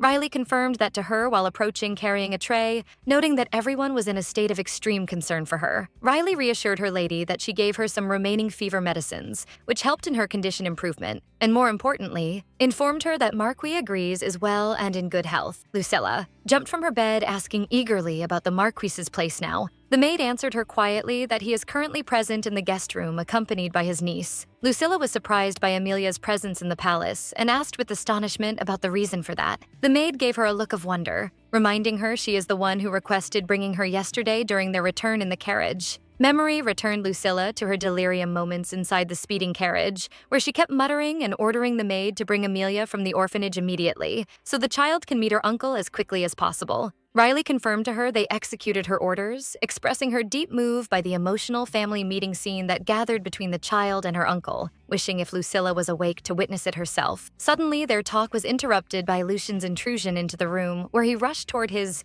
aunt's bed crying bitterly and calling her loudly. Lucian threw himself in his aunt's arms crying, expressing his extreme fear that she was going to die this time. She reassured him in turn she is fine now, but the little one interrupted her angry, accusing her of lying and reminding her this isn't the first time she loses consciousness, which made her admit to herself she doesn't own what she justifies her position with. While he was still sobbing from crying, his interest shifted suddenly to ask her about the strange man's identity who came with her, which sparked Lucilla's surprise, who wondered about which man he talks about. Lucian started describing him as a tall man with blonde hair resembling Amelia's hair, and on his head bandages. And here, Lucilla realized immediately the person he meant. At that moment, Marquis Claude Agrees appeared at the room door, leaning on his crutch, and asked her kindly if she feels better. He explained he felt extreme concern when she collapsed suddenly the previous day, making Lucilla recognize him immediately. Lucilla was hit by confusion. Having realized in the middle of the chaos that happened yesterday, she didn't notice the original heroine's uncle in the novel. Is a man handsome to this extent? The Marquis continued expressing his concern, believing he is the reason behind her illness. But Lucilla hurried to deny that while still moved by his handsomeness, she didn't notice before. The Marquis told her with a smile that sends relief that he heard about everything that happened from Amelia, and that he feels extreme gratitude to her and doesn't know how he can fulfill her right. Lucilla requested from him with humility not to mention the matter, for she did what anyone else would have done. But Lucian, who was in her arms, noticed her face flushing and wondered in confusion about her shyness reason before this man. The scene was interrupted by Amelia's arrival, who looked extremely cute in her new dress, and had come immediately upon hearing the news of Lucilla waking up to thank her for returning her to her uncle. The maid Riley was moved seeing the reunion of the uncle and his niece, for the scene returned her by memory to their emotional first meeting moment, making her shed tears again. This pushed Lucilla to wonder about what happened exactly while she was unconscious. A few hours ago, Amelia reached the ducal palace, and a feeling of awe overcame her while contemplating the place's magnificence, wondering if her uncle is inside indeed. The maid confirmed to her he rests in one of the guest rooms. She walked behind the maid in the long corridors, until she stopped before the room door, realizing her uncle, who she long waited for, stands directly behind it. Fears possessed her for moments of him not recognizing her after. 3 full years passed since her disappearance, but she soon gathered her courage, convincing herself he must have been waiting for her with the same extent of longing. And when she opened the door, she found him sitting and had recognized her immediately, calling her by her name with tenderness. Amelia ran toward him and threw herself into his arms in a long-awaited embrace, and extreme longing feelings flooded them. Her uncle held her face with his hands, inspecting her with concern to make sure she is fine and didn't get hurt. She reassured him she is fine, but expressed her great sadness seeing him injured to this extent. He calmed her down, asserting his injuries are just simple scratches, and apologized with sorrow because he took all this time to find her, making the girl burst into crying. The maid Riley was watching the scene from behind the door and couldn't hold her tears while witnessing this emotional meeting. After Lucilla listened to the details of what happened, the Marquis expressed to her again his deep gratitude, explaining she returned to him his only relative in this world, and added with a tone full of sincerity that Amelia is everything to him, and that words are unable to describe the extent of his thanks and appreciation for what she did. Lucilla answered that the matter doesn't require all this thanks, and she didn't do that while expecting any reward. But the Marquis explained his gratitude isn't limited to saving Amelia only, sparking her confusion and making her wonder about what he means. Then the Marquis asked Amelia to hold his crutches for a moment, and before Lucilla could process what happens, he held her hand kindly, then knelt on his knee before her, admitting that without her courage and efforts, he would have frozen to death inside that carriage without seeing Amelia again. And in a sudden movement that hit her with complete amazement, the Marquis leaned and kissed her hand. She wondered in shock about what he does. Then the Marquis swore by everything represented by the Agrees family, pledging to dedicate the rest of his life to her service alone. Lucilla realized in panic this is an oath of honor, which means he grants her authority over his entire family. So she jumped immediately, refusing to accept this vow, and demanded him to retract it immediately. But Amelia intervened, explaining that the oath of honor cannot be retracted ever, and added she didn't save her uncle only, but saved the Agrees family lineage entirely from being cut off. The Marquise agreed with the opinion, asserting she is their family's savior, and insisted he doesn't intend to retract his oath, begging her to accept it. Panic possessed Lucilla, for all her concern was to avoid Lucian's ill-fated fate,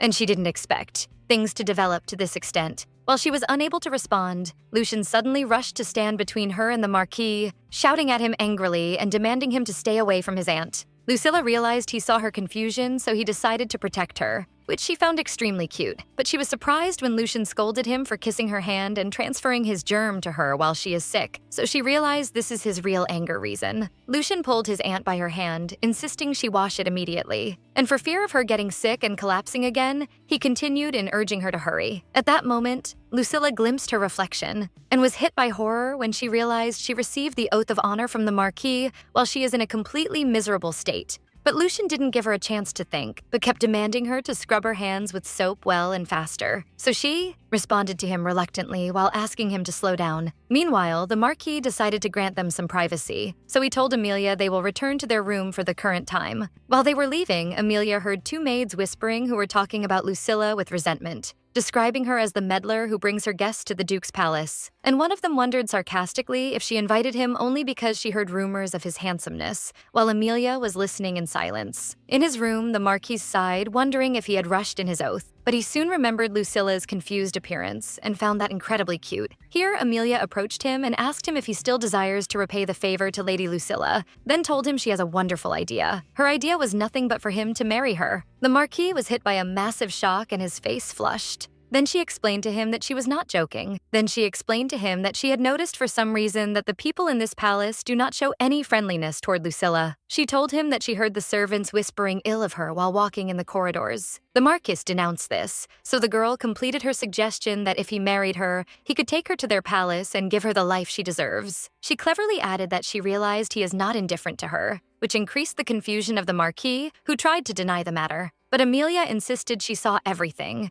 noting that he never looks at other women, and that the look he gave Lucilla during the oath of honor was completely different. In fact, it was exactly like the look her, father gave her mother. Shyness overcame the Marquis, and he admitted to himself that Amelia was right. He recalled the moment he saw Lucilla for the first time, and how he felt a warmth and a fluttering in his heart, realizing that his desire to protect her and stay by her side is not just gratitude, but what is called love at first sight. The Marquis wondered if his feelings were that obvious, and Amelia playfully told him she was the only one who noticed. Then she reassured him that she was watching Lucilla's expressions too, and confirmed with confidence that Lucilla seems interested in him as well, making him wonder with eagerness and hope if that was true. Driven by this hope, the Marquis resolved to propose to her immediately, but Amelia stopped him firmly, explaining that jumping straight to marriage is not a sound idea. She gently scolded him, reminding him of the necessity to be cautious with a delicate personality like Lucilla, so he asked her in confusion what he should do. The girl sighed, realizing he had never dated any girl before,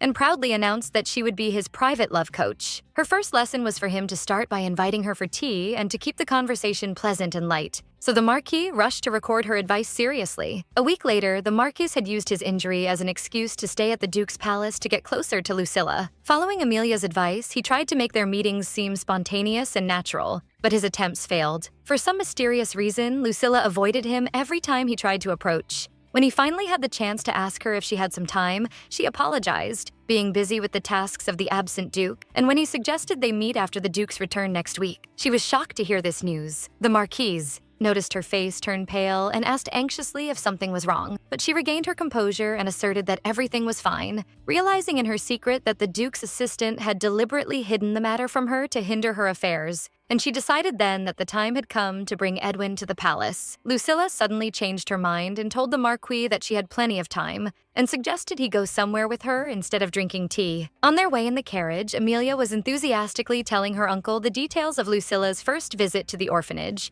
and how she baked biscuits for them that day. Lucilla watched their harmony together and felt that all her efforts were not in vain. She also noticed that Lucien, who was sleeping beside her, no longer seemed as cautious of the Marquis as he had been before. Lucilla thought about her plan, realizing that if she could settle Edwin's matter, she would inevitably be able to change Lucien's future. The plan was to invite Edwin and the other orphanage children to the palace, coinciding with the Duke's return. Since they are Amelia's friends, the Duke would not be able to refuse the invitation. Then she would arrange a natural meeting between the Duke and Edwin, remembering from the original novel's events that once the Duke realized Edwin was his son, he brought him to live in the palace immediately. With a good relationship already existing between Lucien and Edwin, she thought that with a little support, they could grow up as loving brothers without conflicts. Although she could have kept Edwin away, she did not want to, convinced that the child had committed no wrong and that the true villain in the story was the Duke himself. With a little extra effort, she believed she could erase Lucien's ill-fated destiny and achieve happiness for everyone, so she encouraged herself to move forward with her plan. On the day of Amelia's departure, she introduced her uncle to the other children,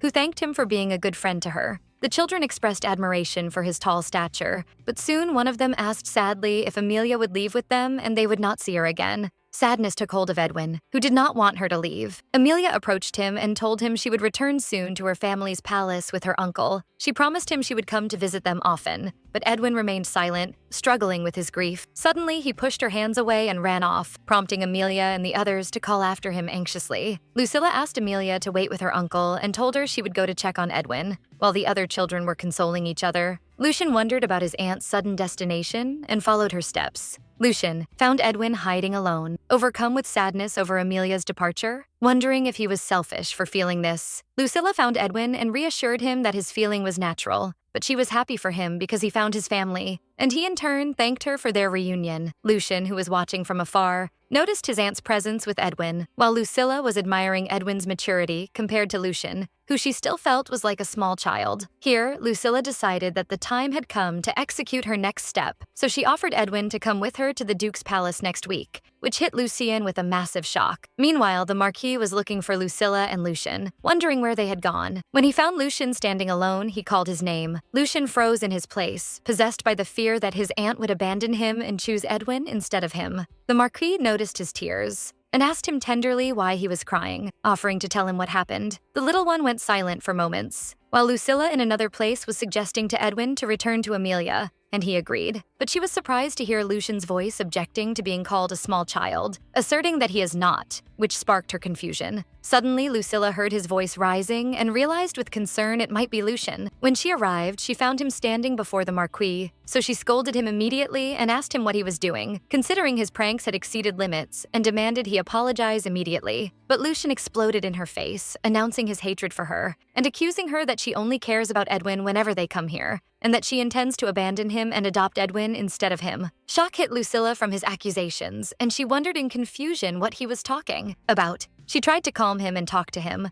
but the little one slapped her hand violently, shouting that he hates her. Then he turned and ran away down the corridor, leaving her in a state of shock and helplessness as she called his name. She stood alone, wondering in confusion and despair what she should do, for things had gone completely off the track she had planned. Soon she began to blame herself, realizing that in the midst of her focus on getting closer to Edwin since her visits to the orphanage began, she might have neglected Lucien without feeling it, which made him feel anxious all this time. She concluded that the misunderstanding that just happened regarding her invitation to Edwin was the spark that exploded all those suppressed feelings. She thought that if she brought Edwin to the palace without settling this dispute, their relationship would inevitably follow the same tragic path it followed in the original novel. The idea occurred to her to leave Edwin in the orphanage for a longer period until his relationship with Lucien improves, but she remembered that Amelia had already left, and this means Edwin would stay completely alone there. She could not hurt Edwin just to help Lucien, so she stood helpless, covering her face in despair. not knowing how to act in this complex situation. Her confusion was interrupted by the Marquise's voice, who approached her and asked if she had calmed down, then reassured her not to worry, for he had sent Edwin to be with the other children. He added with a warm smile not to worry about Lucien, explaining that his reaction was due to his deep concern for her and that he would inevitably understand the matter if she conveyed her feelings to him sincerely. But she expressed her doubt about that, describing Lucien as very stubborn and that she doesn't know if he would accept her apology after such a great misunderstanding. The Marquis disagreed with her opinion, asserting that he sees Lucien as a noble and impressive child. He followed him to the orphanage and knew how to share his toys with the other children, which is not an easy thing for a child his age. Lucilla admitted to him that he did that only to impress Amelia, but the Marquis saw the matter from a different perspective, considering Lucien a child filled with love, especially toward her, for he sees her as a very special person. Lucilla was surprised by his observation, and the Marquis confirmed to her that she does not realize how wonderful she is. Then the Marquis began to narrate to her what he witnessed on the night they arrived at the ducal palace, when he went to check on her condition. He saw Lucien beside her whispering and promising her that he would stay awake all night to take care of her. He explained that Lucien had cared for her devotedly all night, noting that it is rare to find a child his age holding all this appreciation for his guardian, and for this reason, he became certain that he possesses a very tender heart. Lucilla wondered if that was just an excessive obsession with her, but the Marquis corrected the concept for her, explaining that this obsession is often called attachment, and forming such a bond is no small matter. He continued that Lucien showing such feelings means she has taught him perfectly the meaning of being loved. Lucilla was deeply moved by his words that praised her efforts, and the Marquis added that Lucien's recent behavior was likely because he believes she loves him more than anyone else. He confirmed to her with a confident smile that Lucien, who resembles his aunt in her kindness of heart, will surely understand her sincerity. Lucilla found nothing to say except to thank him gratefully for his reassuring words. She recalled in her memory how Lucien used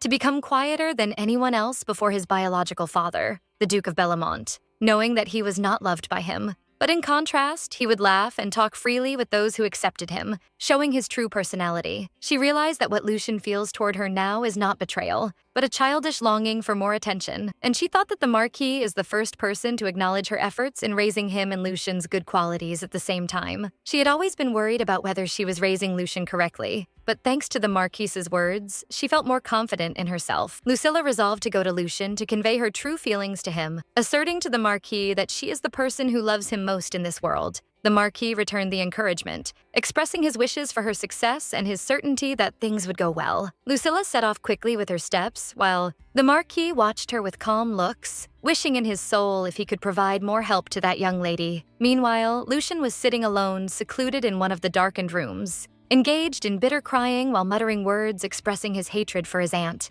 The little one recalled in his imagination how his aunt always gave her attention to the other children, especially Edwin, which made him feel she didn't care about anyone but him whenever she looked at them. He remembered with sorrow what happened at that time, when she clearly asked Edwin to accompany them to the ducal palace. So he wondered in himself with fear if she wanted to adopt him, preferring him for being more mature. The little one continued his sobbing, thinking he had done his best and taken care of his aunt too, and a massive terror struck him from the idea that she would abandon him as his father did before. And his anxiety doubled when he remembered how he pushed that strange man and shouted in his face earlier, so he concluded in despair that his aunt might have started to hate him now because of that act. While he was drowning in his fears of his aunt abandoning him, his thoughts were interrupted by the sound of the door opening and steps approaching him, to raise his crying head and be surprised by Amelia's presence standing before him. Lucien jumped from his place in panic upon seeing her, while she asked him in wonder about the reason for his presence in this place. Amelia expressed her lack of understanding of what happened, but told him that everyone is looking for him now, and that it is time for him to go back. The girl noticed the redness of his eyes and asked him if he was crying, but he was confused and hurried to deny the matter, trying to hide his tears. Amelia approached him more, and with her usual insight wondered if he had quarreled with his Aunt Lucilla. She sat beside him, asking him to tell her the truth of what happened, and asserting to him that she is ready to listen to him. After she listened to his story, Amelia summarized his problem, wondering if he believed his aunt preferred Edwin over him.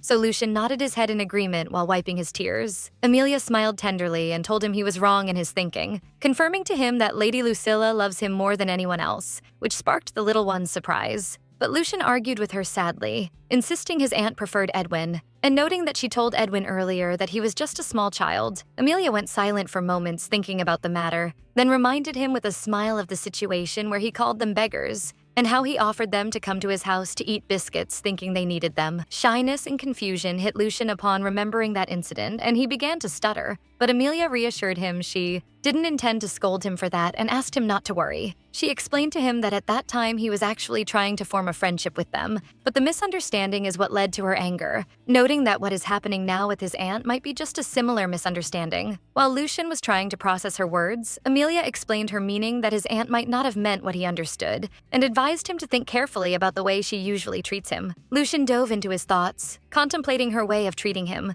to remember a situation that happened only a few days ago, where memory returned him to a day he ran and caused the tea set to break by mistake, and how his aunt ran toward him panicked, not caring about what was smashed. Instead, her only concern was to reassure herself about him and make sure he wasn't hurt. He remembered how she hugged him with great relief when she made sure of his safety, to realize at that moment she was always cherishing him and fearing any harm for him. And he compared her actions and his father's actions, realizing that if she didn't love him sincerely, she wouldn't have cared for his safety, exactly as his father does, who treats him with coldness and complete neglect. Returning to the present, Amelia asked him if she was right, and he agreed with hesitation, but wondered about the reason for her inviting Edwin to their palace. Amelia answered him that the reason for that likely goes back to her, and she explained the matter to him that she would leave the orphanage soon, and since she is currently staying in their palace accompanied by her uncle, it is likely that Lady Lucilla wanted to give them a chance to say goodbye to each other properly. Amelia added that Edwin is very close to her, just as Lucian is close to her, which made the little one look at her deeply moved, his doubts having vanished. In a moment of impulse, Lucian called her name in confusion,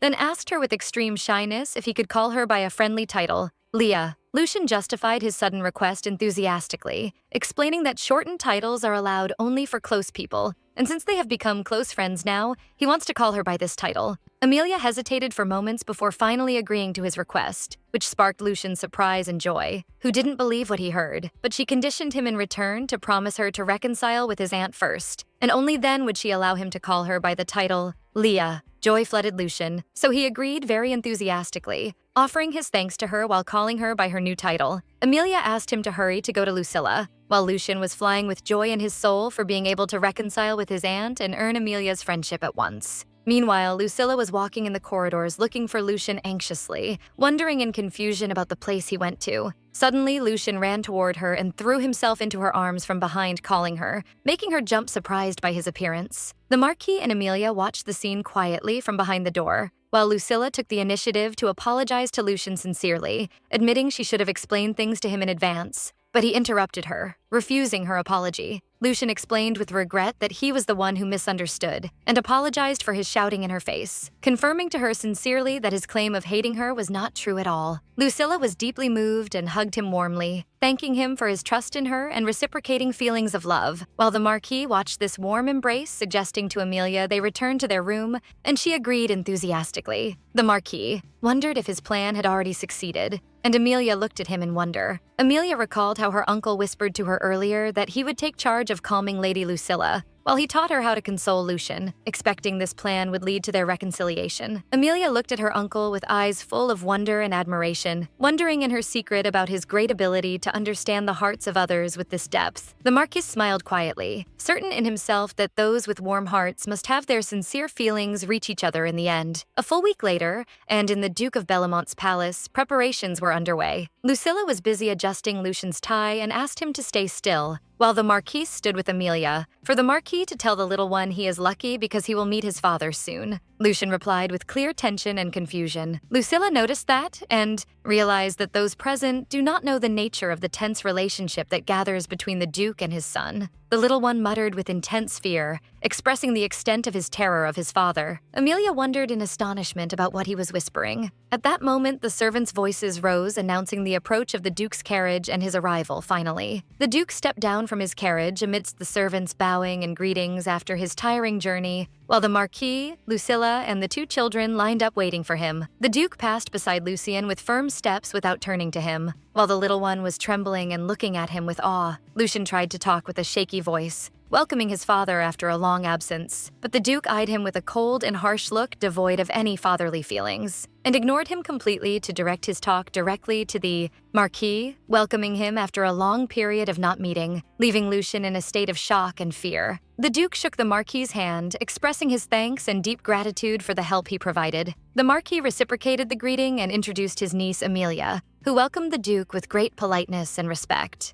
A warm smile appeared on the Duke's face, and he praised Amelia's kindness that he heard of, expressing his happiness to meet her. Lucilla watched this scene with wonder and condemnation, wondering in herself about this harsh contradiction, where the Duke treats strangers and Amelia with all warmth, while deliberately ignoring his son standing trembling, clutching her clothes. Later, the Duke sat with the Marquis in the reception room to drink tea, and asked him if his stay in the palace was comfortable. The Marquis answered with a calm smile, confirming that everyone was kind to him and that he had a good time. Duke Bellamont expressed his happiness to the Marquis for being able to provide help, offering to meet any other needs he might request, and renewing congratulations on the occasion of finding his niece. The Marquis thanked him gratefully, but he noticed in his soul something strange. The Duke did not utter a single word about Lady Lucilla or even about his son Lucian.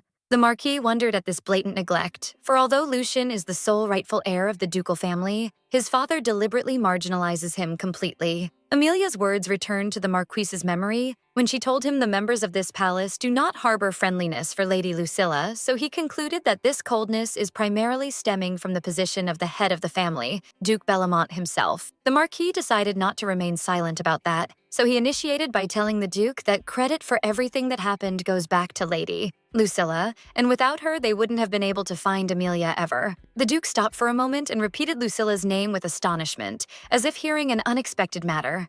The Marquis continued his talk, explaining that Amelia was being abused in the orphanage for a long time, until Lucilla visited the place for the purpose of teaching Lucian, so she exposed the director's crimes and reported him, then took charge of caring for the children herself. The Marquis added that Amelia, after seeing Lucilla's deed, asked him to search for her, believing she is the only lady who can be trusted, and the Marquis did not stop at that, but praised the courage of Lucilla, who saved his life despite her illness, asserting to the Duke that he never met in his life a young lady who possesses a warm heart and strong determination like her, and that she deserves to be appreciated by everyone.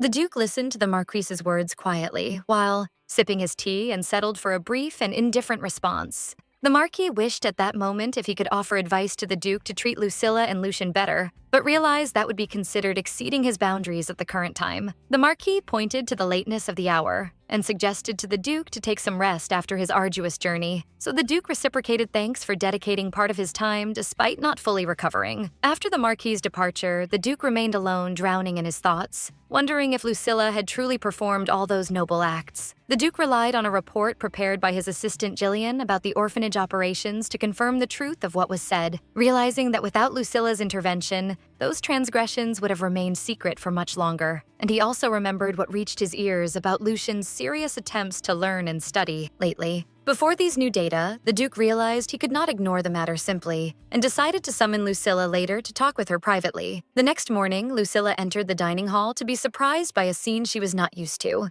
The table was set with luxurious and diverse types of breakfast, making her admit to herself she never saw a table with this extravagance in the morning, and her wonder increased at the Duke's presence sitting to eat with them, he who always used to eat his meals alone. So she wondered if his presence was an honor for the presence of the Marquis and Amelia as guests. But when she looked around, she wondered not to see the Marquis on the table, and the attendance was limited to Amelia. She took the initiative to ask the girl about the reason for her uncle's absence. Amelia explained he doesn't feel well and preferred to stay to rest, which sparked Lucilla's concern, who wished him a speedy recovery. Their talk was interrupted by the Duke's call of her name, so Lucilla answered him with attention, wondering in confusion about the reason for his calling her. The Duke spoke before everyone, noting that he learned of her recent volunteering in the orphanage for the purpose of teaching Lucian, and of her efforts in bringing down the corrupt director, as well as her help to the Marquis in recovering his niece and saving his life, acknowledging that she worked hard and exerted great effort. Lucilla thanked him, stuttering, the surprise having tied her tongue. She realized that this is the first time in her life she receives praise from the Duke, and what increased her shock was that it happened publicly before a crowd of servants who began whispering in wonder. Then the Duke asked her quietly if there was something specific she desires to obtain as a reward for her efforts. Lucilla's eyes sparkled with joy, and she considered this, offer a gift from heaven, for she finally found the perfect excuse to bring Edwin to the palace naturally. She asked the Duke to allow her to invite the orphanage children to the palace that day, under the pretext of holding a farewell party for Amelia, who would leave the province soon. The Duke asked her, making sure if this is all she wants as a reward.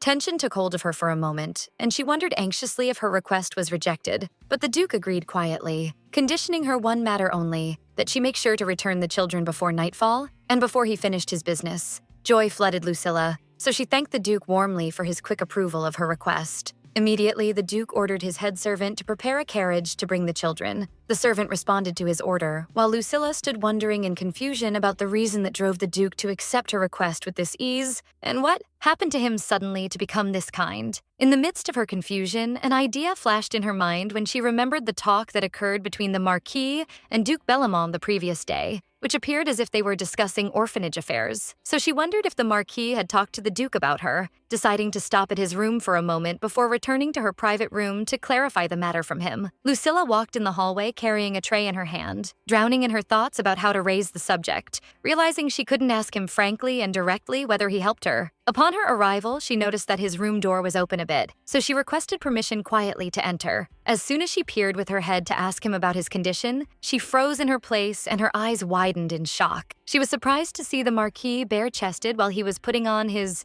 bandages. He turned to her, asking kindly about the reason for her coming. Lucilla's face flushed intensely, and she stuttered in her words from extreme embarrassment, while she was screaming in her soul, stunned by the Marquis's body, which appeared like a carved statue. For his part, the Marquis thanked her for her coming because he was facing difficulty in putting on his bandages. Lucilla asked him with interest if he felt better, expressing her concern for him for not attending to eat breakfast. The Marquis reassured her with a smile that he became in much better condition thanks to her, but explained he was suddenly hit by fever that morning, which prevented him from going down to eat with them. Lucilla looked at him with extreme concern and repeated the word fever in wonder. Without any thought, she approached him and placed her hands softly on his forehead and cheek to check his temperature, asserting she could feel the heat of his body, making his face flush a bit from her sudden approach. Lucilla soon processed what she just did, so she jumped retreating backward with extreme shyness, asking herself in panic what she was thinking to act with this boldness, and apologized to him with extreme confusion, justifying her act that it was just a habit she acquired from her frequent checking of Lucian's temperature. The Marquis laughed kindly and reassured her the matter doesn't bother him at all, and there's no need to apologize. But she insisted with concern that he still suffers from fever, and suggested summoning a doctor to examine him, begging him to lie on the bed first. But he refused kindly, asserting he is fine and that he already took medicine because this matter is usual for him. Lucilla was not convinced, so she grabbed a cup of water that was on the table and offered him to bring it to him as soon as he lies down. The Marquis thanked her but stopped her for a moment, and looked at her deeply and quietly, suggesting to her she take some rest as well. Lucilla's heartbeat accelerated and she misunderstood his meaning, so she wondered in internal terror about what he means by rest in his room, and stuttered while trying to find a suitable response. But the Marquis explained his meaning innocently, noting that his temperature might worsen suddenly and become dangerous. So he asked her if she didn't mind to stay beside him until he falls asleep, just to be reassured. Lucilla processed the situation and sighed with relief, asserting that his request is logical, while she was scolding herself internally for her embarrassing thoughts and imaginations. So she agreed to stay by his side, noting she would read a book while he rests in peace. The Marquis thanked her gratefully for her kindness.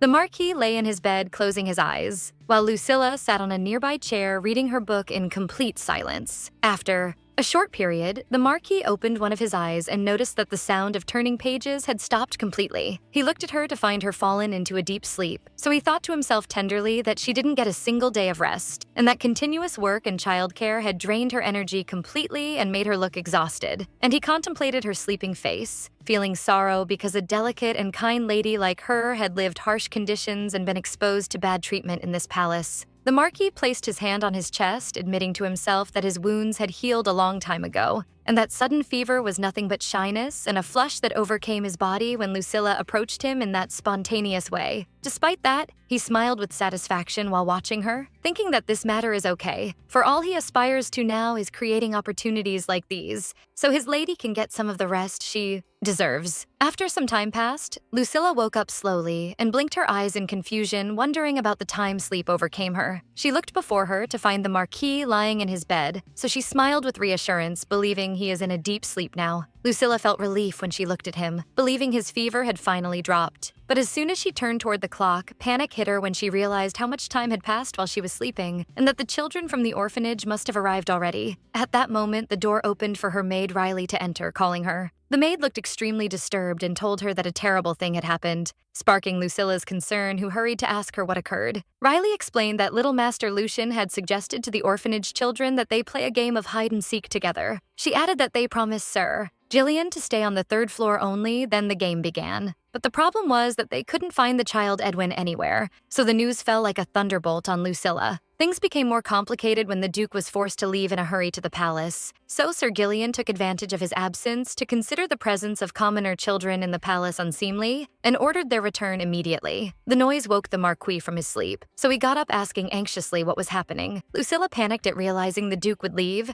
so she ordered the maid to tell all servants to join the search operation, which would start from the first floor. She set off quickly, thinking that this is her only chance to arrange a meeting between Edwin and the Duke, and that she must ensure that happens before his departure. Meanwhile, in the Duke's dressing room on the second floor, two maids were looking for the child. Quickly, fearing Sir Gillian would scold them, Edwin was hiding nearby, feeling guilty because he caused all these troubles for everyone. Realizing he didn't mean to break the rule of staying on the third floor, he remembered how Lady Lucilla invited him to the Duke of Bellamont's palace, and how joy flooded him because he would finally be able to see Amelia, who stayed there. But when he saw her very close to Lucian during their absence, he realized he was the only one who was excluded, and he felt the presence of a barrier separating them, for he is just a commoner who cannot cross it, while they eat unfamiliar sweets with complete ease. And he wished in his soul if he was born and raised in a place like this, he could have helped find Amelia's uncle, and would have been able to stand with confidence and height before anyone. And instead of feeling the desire to compete with Lucian, he wouldn't have pushed himself to hide in. This place, for all he wished, was to have a family too. His thoughts were interrupted by the sound of steps approaching the wardrobe he hides inside. While the wardrobe door began to open, terror possessed him, realizing he couldn't even flee. He was surprised when he found who opens the door while shouting that he had finally found him. It was Lucian, making Edwin hit with astonishment while calling his name. Lucian wondered in surprise about the reason for his presence in this place. Edwin replied with a question about how Lucian found him. Lucian explained simply that he had to find him because he is the seeker in the game, but more importantly, he asked him to come out quickly because he would be scolded because of him. Lucian scolded him, reminding him he had told him several times not to go down below the third floor, so Edwin apologized immediately. Lucian thought that Edwin's hiding in his father's room specifically would make the already embarrassing situation even worse. Suddenly, Edwin started crying, frightening Lucian, who asked him in confusion about the reason, and hurried to apologize if he was the one who angered him, begging him not to cry. Edwin explained while sobbing that the matter doesn't concern Lucian, but because with the end of the game, he will have to return to the orphanage, and he doesn't want to go. Lucian was moved, seeing Edwin, who confessed to him he feels extremely lonely and miserable when he is in the orphanage, and continued his talk, expressing his desire to live in a wonderful house like this, and his envy for the soft bed, clean clothes, and delicious snacks. But most importantly, he wished crying if he had a family that loves him too, just like Lucian. And with a desperate tone, Edwin asked Lucian if he could live with him here, making Lucian hit with a massive shock. Lucian tried to evade the situation, explaining he wasn't adopted into their family, but Edwin begged him to ask just once. So Lucian stood confused between pity for his state and fear that he would steal his aunt's attention from him. And with hesitation, Lucian tried to convince him that living in the palace is not as easy as it seems. He recalled how his aunt, despite her love for him, scolds him every day to eat his vegetables and finish reading his books, and how his father always pretends he doesn't know him, and concluded that having a family is not the wonderful thing he imagines. But Edwin replied simply that this means they love him, so Lucian realized his attempt didn't convince him at all. A new idea flashed in his mind. He agreed reluctantly that Edwin lives with them, but with one condition, which is that he obtains direct permission from his father. Edwin was surprised at this request, so Lucian explained to him his father is the owner of the house and his approval is necessary, warning him that his father is very scary. Despite that, Edwin agreed to the attempt, considering that better than returning to the orphanage, so Lucian urged him to hurry to go to him now, and told him his father is about to go out, and that if they don't catch up with him, they won't know when he will return. And in his soul, Lucian believed his father would never adopt Edwin, and that this would solve the problem without him being the wrong one. But as soon as they came out of the room, he was surprised by the Duke standing directly before them, which hit Lucian with terror. His father scolded him sternly, wondering about the reason for his presence in his room, which he forbade him from entering. Lucian was confused and stuttered in his words, unable to justify the situation. Lucian stepped forward, trying to explain he was playing with a friend who came visiting. But Edwin's red eyes caught the Duke's attention, so he asked him if he was Amelia's friend from the orphanage. Edwin replied that his name is Edwin. Then the Duke asked him about his birthday and age. He told him he is 7 years old and born in December. The Duke started to connect the threads, noticing his age is close to Lucian's age, and that his hair and eyes resemble hers. And when he asked him about his parents, Edwin explained he knows nothing about his father, but lived with his mother until age 5 before she died of illness, and revealed that his mother's name is Iris. Upon hearing this name, the Duke was hit by a violent shock. He knelt on his knee and held Edwin's shoulders, asking him with emotion if his name is truly Edwin. Lucian stood watching his father in amazement, for he never saw him with this expression before. The Duke looked at Edwin and told him he had caught his attention since the first moment, announcing that he is the son he and Iris conceived. Lucian swayed in his place, shock having hit him, while repeating in confusion the phrase, "my beloved son," that his father just uttered, realizing that the Duke announced that he has long missed Edwin. Meanwhile, Lucilla was searching in the corridors, wondering anxiously about where Lucian went after Edwin disappeared. She soon glimpsed him coming out of the Duke's office, so astonishment took hold of her while wondering about the reason a child who fears his father to this extent comes out of that place specifically. She approached him and asked him about the reason for his standing in a state of wonder. Lucian ran toward her immediately and threw himself into her arms, telling her his father acts strangely, as if he were a completely different person. Confusion hit Lucilla as she asked him what he means by his talk. She realized after that the Duke and Edwin had met indeed. Lucian held her dress and told her he feels a strange feeling, for when he sees his father and Edwin smiling at each other, he feels he must smile and be happy too, but he doesn't feel happy at all, and wondered sadly if he was a bad child, and that this is the reason that makes his father love Edwin, whom he just met, more than him. Lucilla realized at that moment that everything that happened is her fault, for she completely overlooked the amount of pain Lucian might feel. No matter how distant his father was, he remains his father. She hugged him tightly, asserting to him what he thinks is not correct, and that she knows more than anyone else he possesses a kind heart, and promised him as she hugged him tenderly that whatever difficulties they might face in the future, she will stay by his side and protect him for the rest of his life, so he doesn't feel this hurt again. With Edwin coming to the palace, Lucilla realized that the true beginning of the story has started now, and resolved that she will grant Lucian a bright future. In that evening, and before all who were in the palace, the Duke announced that Edwin is his long-lost biological son from Iris, and that he will stay with them from now on, ordering everyone to serve him with special attention. The servants started whispering, remembering that Iris was the Duke's former mistress, and commenting that despite Edwin being an illegitimate son, his status is much better than Master Lucian's status, whom his father ignores. The maids wondered among themselves which side they should stand on now. While they were feeling sorry for poor Master Lucian, Lucilla listened to their whispers with anger, denouncing how these people, who never welcomed her and Lucian one day, dare to utter such things publicly. Anxiety took hold of her, and she wondered if Lucian was okay. As she expected, the little one was not in a good state at all. She feared Lucian would end up completely hating Edwin, just as happened in the original story. Later, and after she finished reading the bedtime story for Lucian, the little one asked her. He understood that he and Edwin have the same father, but their mothers are different, and wondered if that means they are biological brothers. Lucilla found difficulty in explaining complex matters like political marriage or illegitimate children to a small child, so she settled for confirming they are indeed biological brothers. Lucian confessed as he hugged his doll that he was worried lately that his aunt would be taken from him, but added that many happy things happened too. He became a friend to Amelia, and Edwin found his father, and they all became one family. And since family is a good thing, he decided to accept the matter. Lucilla was deeply moved until she almost cried, astonished that Lucian possesses such deep thoughts. She asked kindly if he feels uncomfortable toward Edwin or hates him. The little one denied that, and confessed he feels jealous because his father pampers Edwin, but he sees that Edwin is a kinder child than him, so he will try to work harder too, and concluded his talk that as long as his aunt loves him, he is fine, making Lucilla overflow with emotions as she whispered his name. Lucian confidently asserted that his Aunt Lucilla would always stay with him, and wondered if she was always on his side. At these words, Lucilla was overcome with powerful emotions and embraced him tightly, expressing her amazement at his sudden maturity. However, he objected with childish playfulness, insisting that he is not a being, but rather older than Amelia and Edwin. Lucilla showed immense pride in him, thinking about how precious this wonderful and deep-thinking child is, and how he had suddenly matured. She suggested that they go together to greet Edwin the next day, and the little one enthusiastically agreed. Meanwhile, the Marquise and Amelia were watching the situation from behind the door.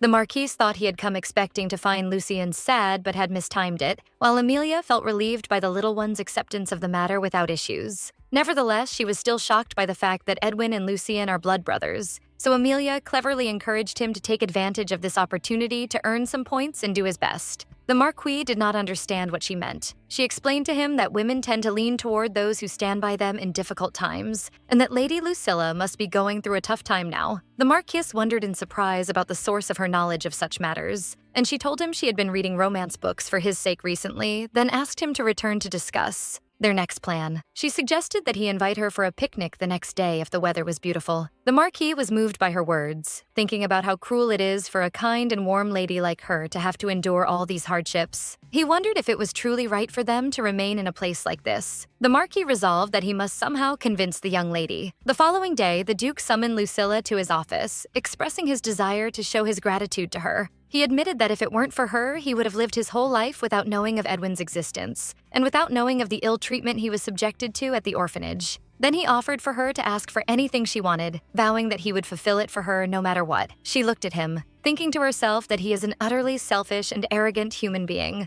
Because of him, her sister, Lucien, and even Edwin had suffered, and she asserted to herself that she wanted nothing from a person like him. However, she told him she had only one wish, which is that he not forget that Lucien is also his precious son, just like Edwin. His eyes narrowed and he asked sharply what she meant by her words. She explained that she realized very well how much Edwin is worth to him now, and for that exact reason, she is saying this. She reminded him that Lucien is also a son for whom he bears full responsibility, asking him not to discriminate between the two children. After that, she announced she would take her leave. She thought about how pathetic he is because he didn't utter even a word of agreement after hearing all she had said.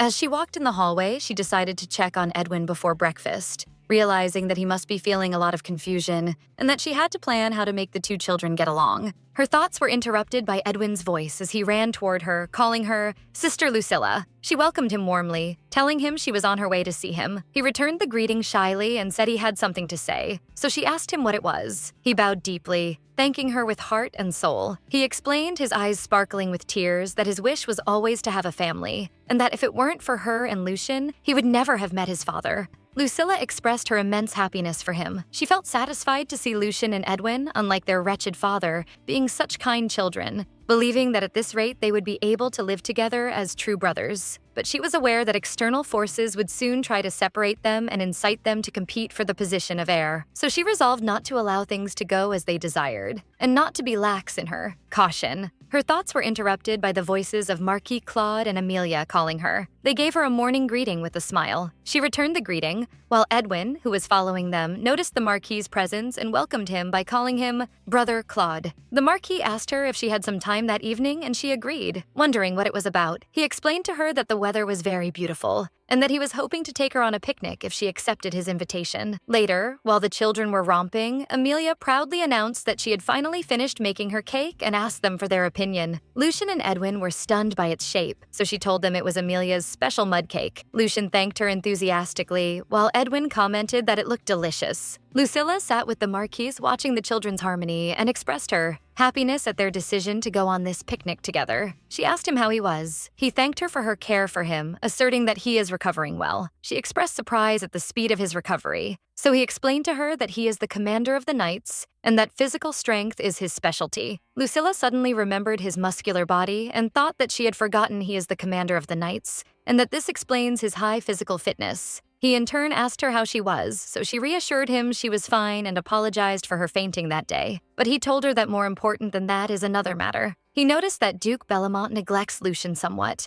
and now after the sudden appearance of another son, he felt worried that she might feel some distress because she is the one who takes it upon herself to raise Lucien. She answered him that she is fine and that children are innocent regardless of the circumstances. She added that every child deserves to live happily, and that if she ignored Edwin's pain just because she loves Lucien, she would be a shameful adult who has no right to guide Lucien to the correct path, and that helping the children to get along together is the best she can do as an adult in her current position. The Marquis smiled, commenting that she is indeed a wonderful adult, and she thanked him shyly. He added that as Amelia's guardian, he would like to ask for her advice often, and she answered him humbly that she still needs to learn a lot. Their talk was interrupted by the arrival of a servant who informed her that the Duke was looking for the young master Edwin. Edwin was surprised by that, so the servant asked him to follow him. Edwin agreed while thinking about how happy he was because he was finally able to play with everyone. Lucien and Amelia called him, promising him they would wait for him to play house together later, and asked him to hurry back. Edwin waved goodbye to them, promising them he would return. Edwin walked with quiet steps in the spacious corridors, thinking of the strange contrast he felt. At first, everything here seemed grand and wonderful to him, but now he has started to feel the coldness and strangeness of the place. On his way, whispers of some servants reached his ears. They were talking about him, wondering if this was the young master named Edwin, making him flinch slightly, affected by their talk. The maids continued their talk, expressing their pity for young Master Lucian, and wondering in confusion about the fate that awaits him and Lady Lucilla after the recent developments. Edwin remained silent and walked with his head bowed until he reached his destination where the doors were opened and the arrival of young Master Edwin was announced to the Duke. Edwin entered the room to find himself surrounded by a number of nobles who had gathered around the Duke, and heard one of them praising him, saying he possesses sharp looks that make him an ideal heir for the Bellamont family, unlike someone else, which the Duke listened to with features shrouded in gloom.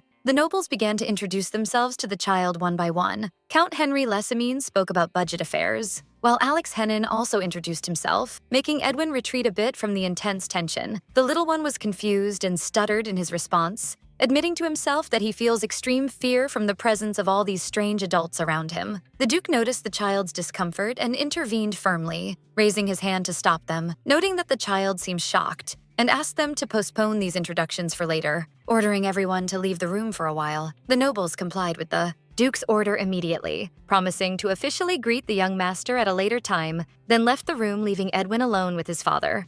The Duke turned toward Edwin and asked him with interest if he had faced any inconvenience during his stay in the palace, expressing his concern that there might be someone mistreating him. Edwin hurried to deny that, asserting that everyone treats him with great kindness, specifically mentioning Lady Lucilla and Lucian, who take care of him very well. Features of doubt appeared on the Duke's face upon hearing their names, and he asked Edwin to be honest with him, wondering if Lucilla was the one who coached him to say that. Edwin wondered at his father's persistence and repeated questioning despite his assertion that he felt no inconvenience, wondering to himself about the reason for this doubt. The little one compared in his mind between Lady Lucilla and his father, the Duke. Despite both being nobles, he feels suffocated and tense in his father's presence, unlike the comfort he finds with Lucilla. The Duke offered Edwin a new suggestion, that he accompany him to the capital if he feels uncomfortable staying with Lucilla and Lucian. Edwin was surprised by the offer and inquired if he would go alone without them, so the Duke confirmed they would remain in the palace, encouraging him that the capital is a place where he will learn and see many new things. Edwin tightened his hands while contemplating the offer, admitting to himself that the capital is a place he has long read about in books and was longing to visit. But despite that, he rejected the offer politely and thanked his father, preferring to stay in the palace for a longer period. Edwin justified his decision to himself by the presence of Amelia and Lady Lucilla, in addition to his sincere desire to get closer to his brother Lucian. Edwin smiled kindly and told his father he wanted to spend more time with the people who became his family, asserting to him that they would all wait for his return together in the palace. Something of a surprise appeared on the Duke, but he surrendered to his son's decision, noting that he was worried needlessly and promised to respect his wish. The Duke asked Edwin to return to his room where the private tutor he appointed for him was waiting, so the little one was happy thinking Amelia and Lucian were waiting for him as well. Elsewhere in the palace, Marquis Claude was walking beside Lucilla, informing her that he had received an urgent message from the Imperial Palace, suggesting the reason might be their knowledge of him finding Amelia, and apologized to her for having to end their picnic suddenly. Lucilla smiled gracefully and reassured him that it was okay, noting that they could go on a picnic any other time, which pleased the Marquis, who considered her words proof of her heart opening to him and hope for a future picnic that gathers them. Suddenly, the doors opened for a knight to enter, performing a military salute to Marquis Claude, carrying in his hands an ornate box. The knight apologized for interrupting the Marquis's leave, so Claude quietly inquired about the nature of the matter and the intent of his Imperial Majesty. The knight stepped forward, offering the box to the Marquis, noting that this is the reason, and as soon as Claude's eyes fell on the box, he realized what it was. Lucilla hurried to cover her nose with her hand, features of shock appearing on her, and asked the Marquis about the source of that foul smell emanating from the box. The knight wondered at their reaction, asserting that he did not smell any strange odor during the entire period of carrying the box, while Lucilla wondered in confusion and amazement how he could not smell an odor of such hideousness that she had never encountered before. The Marquis maintained his seriousness and decided to check the content of the box himself, and as soon as he opened it slightly, a mysterious purple aura began to leak from inside. The Marquis' suspicions were confirmed as soon as he took a scrutinizing look at the content of the box, as he immediately realized that the radiant crystal stone surrounded by a dark aura was nothing but a core belonging to one of the monsters. No sooner had Lucilla's eyes fallen on that thing lying inside the box than shock took hold of her, and she took the initiative to ask the Marquise in panic whether that aura emanating from it was what is known as demonic energy, which sparked his intense surprise at her deduction. The Marquise stared at her intently and seriously, wondering to himself how a lady like her was able to know and distinguish demonic energy, especially since the possession of information about this complex matter by common of tension and confusion marking her face. His deep thinking led him to seriously doubt whether she possessed some kind of special and unique abilities that no one knows about.